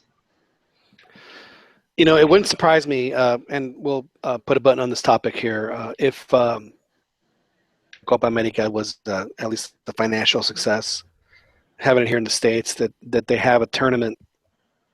If we see how the next Eurocopa is going to be, because the next Eurocopa is going to be, it's not played in one country, it's played in a lot. I mean, they're playing it in cities instead of countries. So they're playing in a lot of countries, and they're going to have the final at Wembley. Interesting to see how that turns out, because it's not in one country. They're playing it in like 10 or 11 countries. They're playing it in cities. Wasn't it? Oh, really? It's not going to be. Yeah, they're spread. Yeah, they're spread it to different countries. They want to play in stadiums and cities like Milan is that official? Paris and. Oh, okay. Yeah, absolutely. Hey, one thing on the Copa Libertadores, though, like Ronnie was saying, I think a lot of it has to do, or some of it, not taking into account finances, but a lot of it has to do with South America doesn't want CONMEBOL or Mexico coming into their tournament, coming from CONCACAF, and even contending or thinking about getting a title, because that would be a humiliation for the South American. Yeah, but you know what? I think that they've gotten over that. I mean, they really like money. they've Yeah, gone they're over that and keep money, but they won't hey be bad and be like, oh, let's kick or Mexico gets kicked out because of the scheduling. Yeah, but Chiquis, Mexico has been overall more consistent than the majority of South Americans countries. So no disrespect to Ecuador, but if they're winning you should be if you're in CONMEBOL, you should be more ashamed that an Ecuadorian team won the Libertadores than a Mexican team, because Mexican teams get a lot of their best players. Yeah, and and also one thing, but about that, a lot of the old guard, they were arrested. The Grondona, he passed away, so there's a shift in power, and it's going to get interesting what's going to happen in South American in a lot of the federations. Yeah, I mean they're negotiating right now. They're trying to figure it out. They'll get paid. Obviously, we don't have to worry about that. Obviously, I'm speculating, but to me, it's not I don't think it's a coincidence that a year after the found by the FBI that that they're trying to get creative now. They're trying to make money. That's why it's funny they mentioned that. I was listening to another show and they mentioned how I guess there's a theory or a thought that maybe CONMEBOL is desperate to hold on to some of that power, and that where some of the teams are thinking about walking and starting their own thing, because I guess they're not really benefiting from the Libertadores as much as CONMEBOL as a whole is. If that makes any sense. Well, the CONMEBOL, they've lost a lot of power over the years, whereas China, or not China, Asia, and the AFC and the, what do you call it, the African, where they've picked up a lot of power too, because obviously they have a shitload of votes in confederations where South America only has 10. That eventually to combat those other federations, I think the Americans are going to have to stick together. Well, I think that's inevitably what's going to happen. I think South America wants Mexico and American money. Well, the only way they have that is if they start creating something that'll include all those teams. See, I would, but this is how I would do it. I would join the Americans, but keep the Caribeños out. Exactly, and then no, you're absolutely right, because there's 30 Caribeños, and it's actually better for them, because then they would at least have a chance for a World Cup spot, because they could play the Oceania, they have a playoffs in Oceania, and frankly they have a much better chance of making the World Cup that way than they would going through CONCACAF. I've always said that what the Caribbean needs to do, as a whole, is they need to have just one league, because Dominica, that team that Mexico played back in the 2006 World Cup qualifier, where they played in San Antonio. I went to that game and I was there. They scored 10 goals. Yeah. To put things in perspective, that whole country has a population of 60,000. Azteca holds 100. The Alamo Dome held more people than their population. 5 goals, didn't he? Hey, on the chat. Yeah. Oh, we have chatter on the chat. Yeah, Lisa Cobos has a comment. Enrique Bonilla said that Mexican clubs will have to send U20s to Libertadores. Yeah. So that's even backs up my statement. They don't want no Mexican team winning, forcing. No. Bonilla, they don't have to send U20 teams. They don't have to send U20 teams. The only time they're going to have a conflict is if one team is playing Conca Champions, they're playing the Libertadores. That's the only, and then at that point, they might have to send an alternate squad, but that's it. They can play the tournaments without any problem. Monterrey and Tigres already does that, so. But Chiquis, Bonilla is Liga MX president. Yeah. Well, they need to Conca Champions, man. I'd rather see. Right. Yeah. So Conca Champions. See, now that to me is just he's just hitting the tennis ball across the. Oh, you guys want to play this or what is it, February through November. Well, if that's the case, then we're gonna have to send you 20. So boom, there goes the tennis ball to there. Now they go, But John, oh, what if you send you 20s, then we're not going to get the same ratings we would get if you send the real team. So I'm saying it's all posturing. It's all a negotiation. John, to put things into perspective, the guy speaking has been Bonilla, Liga MF president, which pretty much is just a made-up title. We all know who controls the league. So until we hear from the higher-ups, until we hear from Televisa. What happened? The president of the second division, Censo. Yeah. But you're right. You know, he's like the commissioner. I mean, he's at the orders of the 18, league of the owners, right? So I mean, he's like the peak. He's what's his name? Godell, whatever. Roger Goodell, but with no power. That's the difference. That's the difference. Yeah. Okay, so wrapping up the show here, but before we got on, and again, we were hoping to discuss the well, I guess we'll have to do it next week when the senator gets back on. We'll have a full in-depth rehashing for the 1,000th time of the puto chant, but we'll get into that later. But what we will do is hopefully if the senator's ankle bracelet comes off. That's right. That's right. And his he can.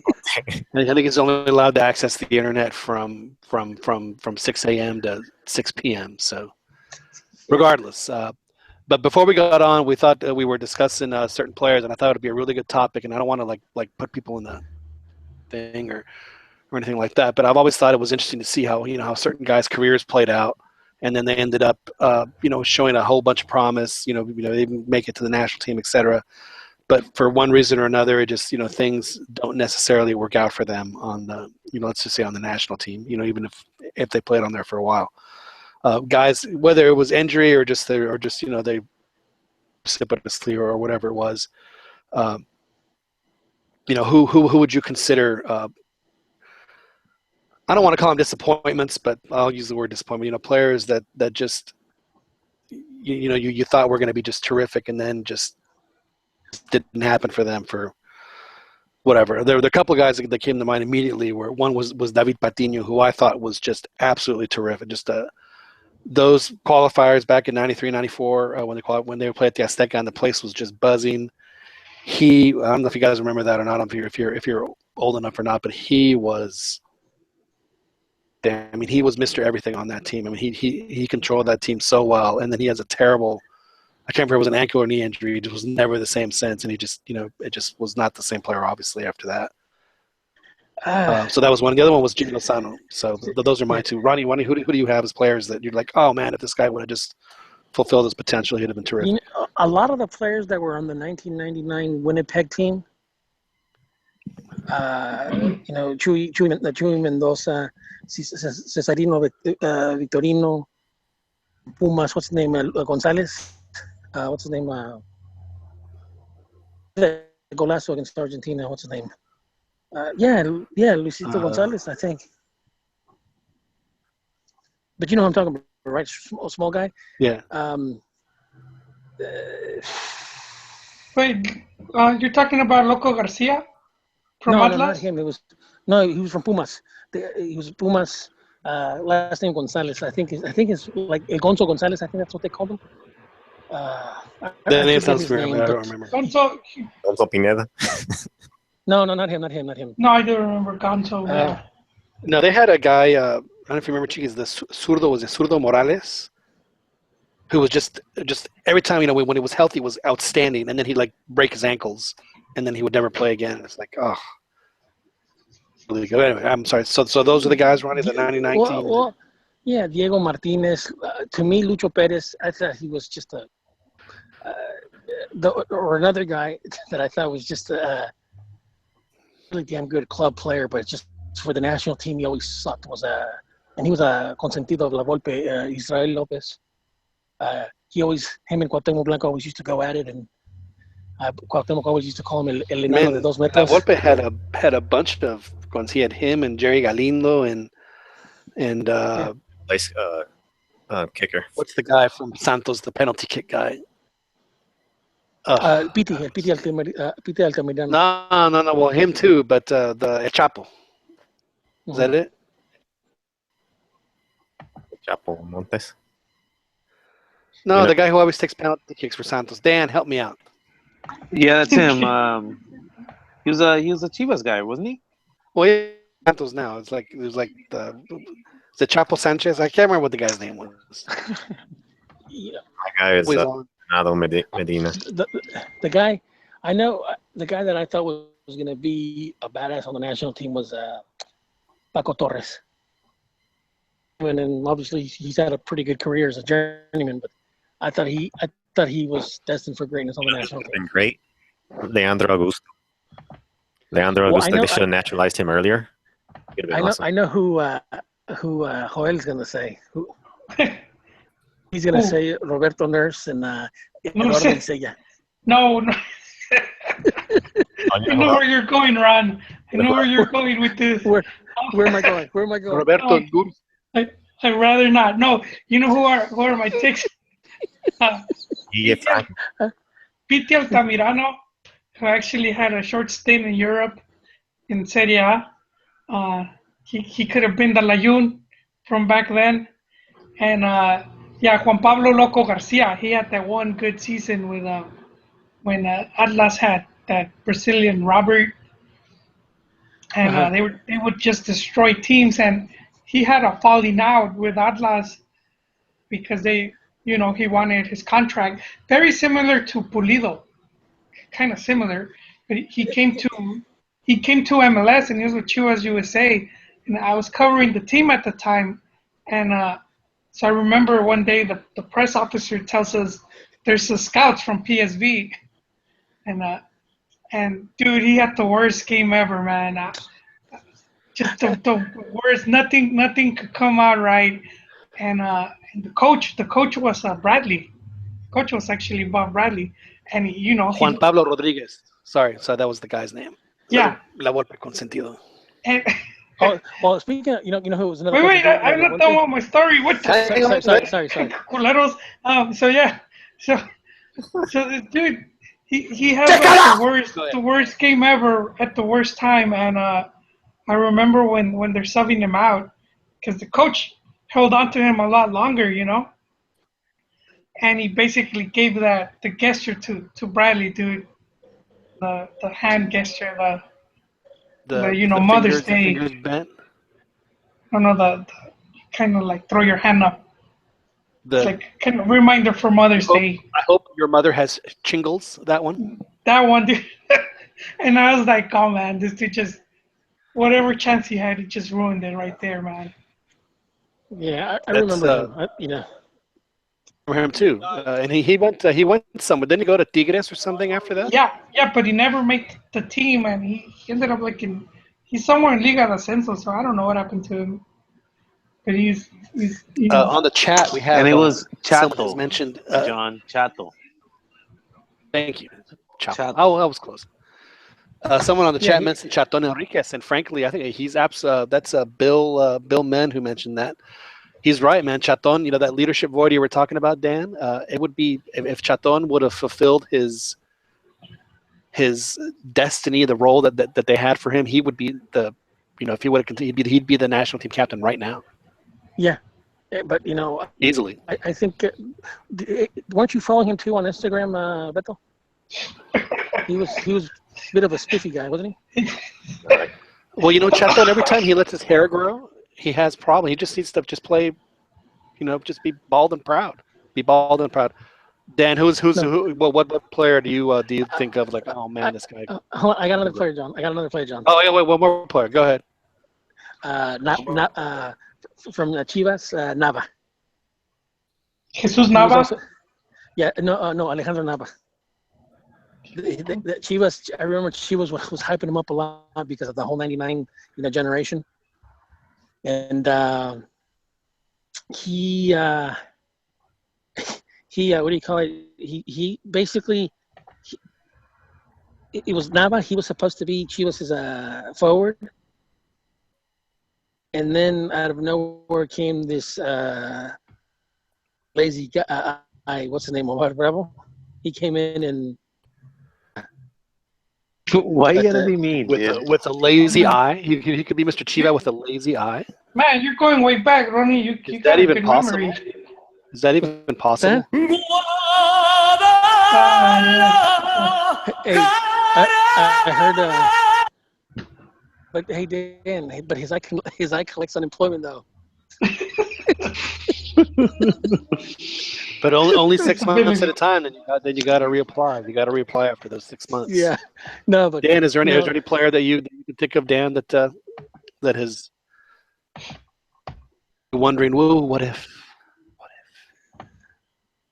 No, not really. I guess players that I thought that probably would have would have been part of the national team would have been Araujo and also Chaton. Or Chaton, he would have. Hold on. I got a couple other ones. The dude that played for Morelia, he was the only professional player when the other under 17 won the World Cup. What's his name? Ever Guzman. Ever Guzman.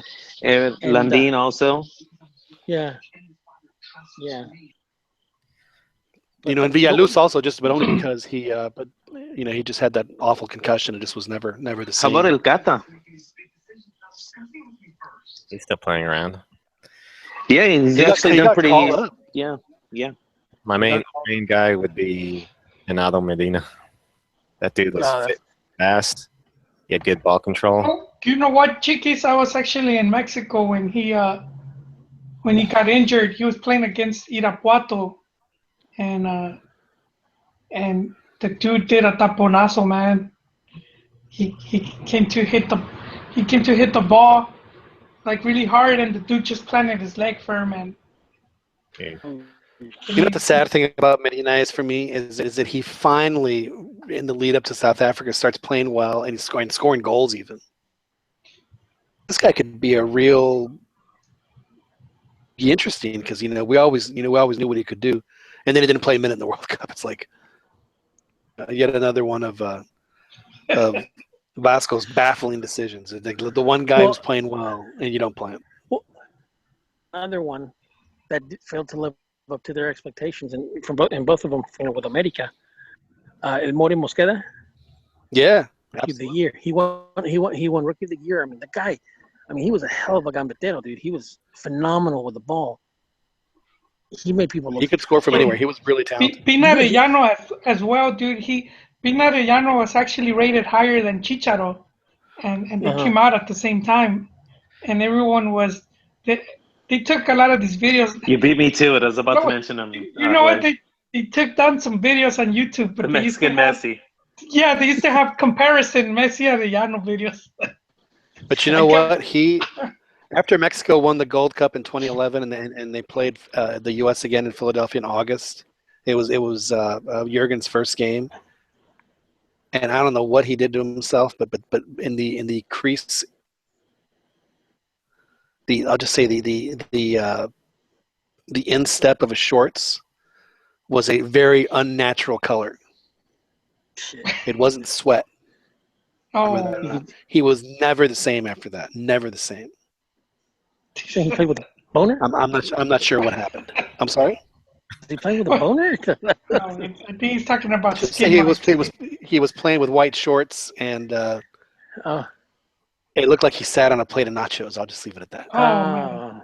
Nacho Supreme with the exactly. Carne and he was never the same after that. Poor Arellano. Guac did it. Well, I'll mention. I mentioned Jimmy Lozano. To me, was a guy, especially in that 04-05, where he was just, I thought he was going to be a guy to force to be reckoned, for years to come. You remember that he was playing the Dominicas of the world, and although he had a great game against Costa Rica too. I was about to mention that. I mean, he won basically the Costa Rica game. Yeah, he was, and then he had a bad Confederations Cup, and he couldn't recover, and he was. Remember when La Volpe instead of announcing 23 does that awful thing where he announced 26? He's like, well, 3 guys are gonna have to get. It's like, man, why would you do that to anybody? And he did it, and it's so terrible. It's like that's just I can't fathom. It's just I got another one, a great one, probably greater, almost as great as Cuauhtemoc. and it's sort of on the Libertadores topic as well. Bofo Bautista, for what he did in against No, Boca. but he did good at the club level. He just didn't do good at. Yeah, that's what I'm talking about for the national team. He could have been great. He had a decent Copa America in like in But- 04. But hey, yes, that's true. But in his defense, when he was in his prime, a certain coach didn't call him. Yeah, that's a whole 4 years, And- man. Yeah, so in his defense, they did not call him when he should have been there. Did call him. I He mean, I performed. remember, and this is going back to the Libertadores thing. I remember watching at this point the Libertadores was already on Fox. I was watching the game with Chivas was playing, and the announcers, the South American announcers were saying, we're talking about Bofo and saying, man, Mexico doesn't deserve a player like that. And that, because, Bofo, we all know that the 10 position, the classic 10 is a dying breed because managers don't want to rely on a player anymore. Number 10, like Maradona type of player where, all right, do your magic. Now they want to rely on systems and this and this and that. In the last 20 years, Mexico really has only had 2 players that can do that. It's called them. There's no other player, foreign or Mexican born, that could do what they could do like that. In the traditional 10, tactic. And I mean, Bofo was awesome. I mean, he showed glimpses of greatness for like 2-3 seasons. Well, he reached pretty much every team he was in. He would make them contenders, and he played finals with Tecos. He did get called up. He played finals with Morelia. He won with Pachuca. He won with Chivas. He made Jaguares into a dangerous team, man. Joel, when Bofo scored in Toluca, did you have a visceral reaction? I had a visceral reaction, man. And I'm not a Chivas fan. I was like, no. But again, you should be forever indebted to Bofo, Joel. I am. He was part of that. And Vergara. He was called up by La Volpe because called up by La Volpe because I at that game in San Antonio against Dominica, he scored like 3 or 4 goals. Copa America, the one that La Volpe got bounced by Brazil 4-0 in the quarterfinals. So it wasn't as if he wasn't being called up. He just wasn't called up for the tournament that actually mattered the most, which is the World Cup. Go figure.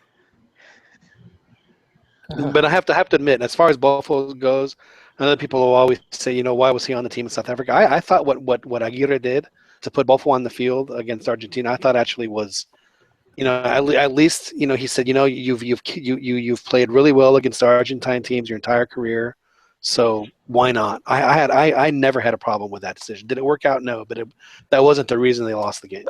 You know what, and keep in mind that the first goal that Argentina scored was 10 feet offsides, and that really affected that really affected. And obviously Mexico needed to improve the head game as to not get rattles of those damn mistakes. But FIFA really fucked up because I was there. I mean, I was sitting. And then they showed the replay on the big screen, which they almost never do. In the stadium, which idiots. I mean, they were showing the replays on the big screen. They showed that, dude. The fans were just they went apeshit. That would have been Argentina. That would have happened too, and they shouldn't do the replay. Argentina would have refused to play. They would have refused to continue playing until they took the goal off. I was in Leipzig when Mexico got eliminated in Argentina against Argentina in 2006. And believe it or not, at the end of the game, I don't recall seeing any fights.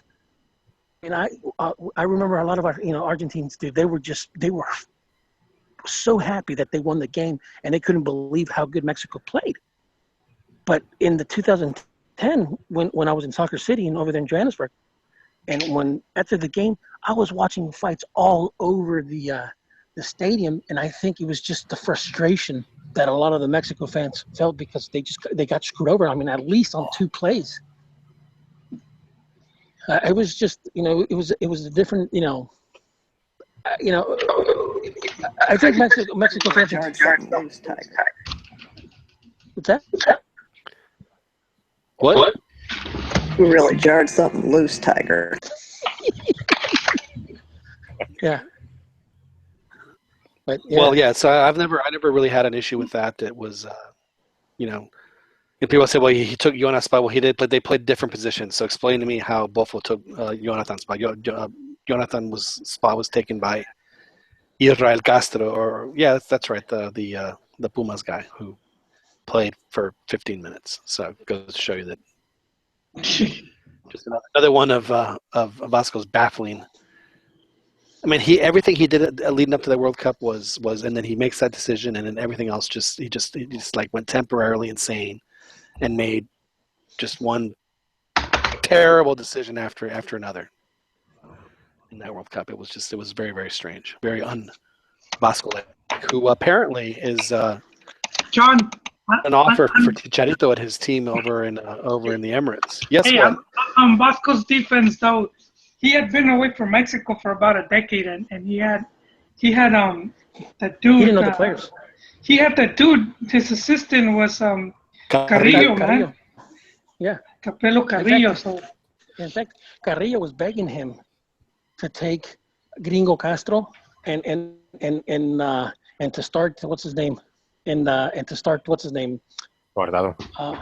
No. No, he wanted Guardado off. Ochoa. He wanted Ochoa. But he also took. He didn't take Pardo. So Carrillo's, as much as Aguirre, both times Aguirre never took Pardo. Well, the other one that was killing me was that Baraluna, and I don't think that Baraluna would have made that much of a difference. But in the lead up, in those moleros, I mean, he was rejuvenated. I mean, it was like watching him when he was 22. Play those games. He was having so much fun. You're like, God, this is the kind of guy that that it's contagious. You'd want a guy like that on you, and then he doesn't get called. It's like, dude, what do you do? He calls up some other just like totally random guy. That was like, yeah, really? Yeah, Aguirre sometimes would call, especially towards the end. Like I remember, like leading up to 2002, he called Sage. You remember that? I was like, what the fuck are you doing that for? That's just crazy. Very crazy. Well, I think that we're at a good spot where we can wrap it up. Again, we thank everyone that was on the chat. Really appreciate it. Again, you can listen to this. We're on live every Wednesday night. Occasionally, we'll do a Tuesday show if it's merited. But and normally Mondays, we are on live Wednesday. And we're thinking of starting the Man Crush Monday podcast. Well, y'all can do that on your own time.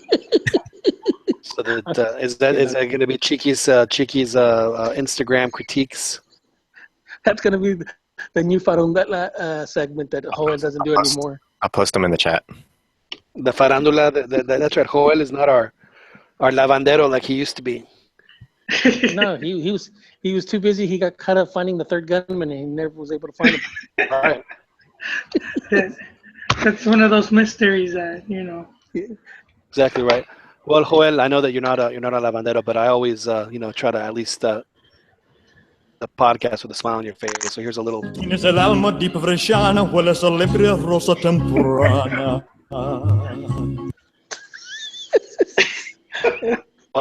Again, this has been the Dos a Cero football podcast. We do really appreciate y'all. Let's turn that down a little bit.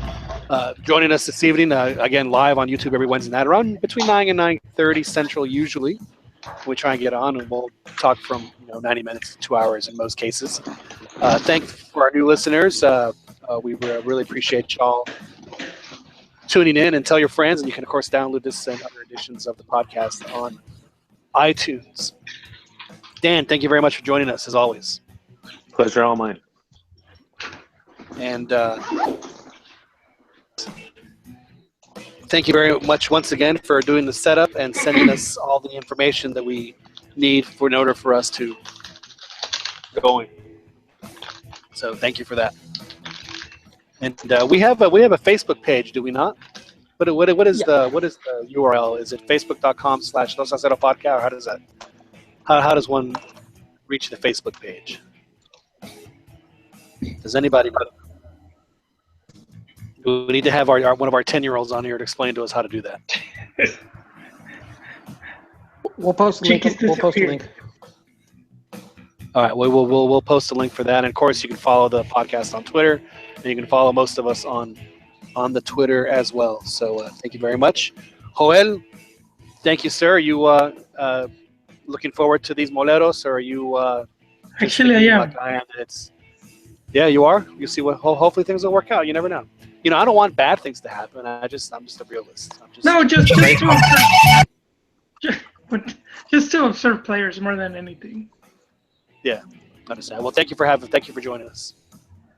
Glad to be here.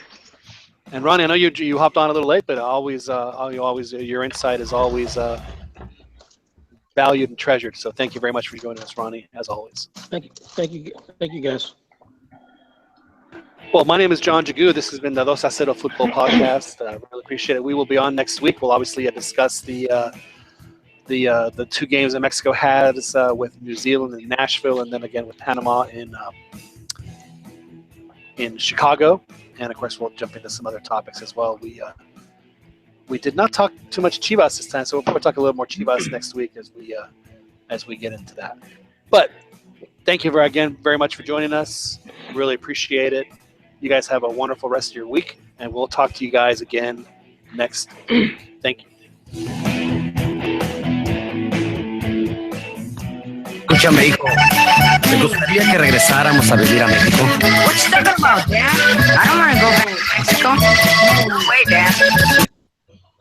No way, Dad. Hey, you guys ended right on time, man. I'm going to work. I have to. They asked me to come in early today, so. Well, my thing's That's rough, man. Don't do good one, dude. Don't do nothing. Hey, we forgot the whole puto chant. Well, there's no point in talking about it if we don't have the. And we didn't have the senator. That's right. Yeah, we would have been done in 2 minutes. Well, yeah, exactly. We'll get into it when the senator joins us. By the way, we're still live, so you may want to stop us.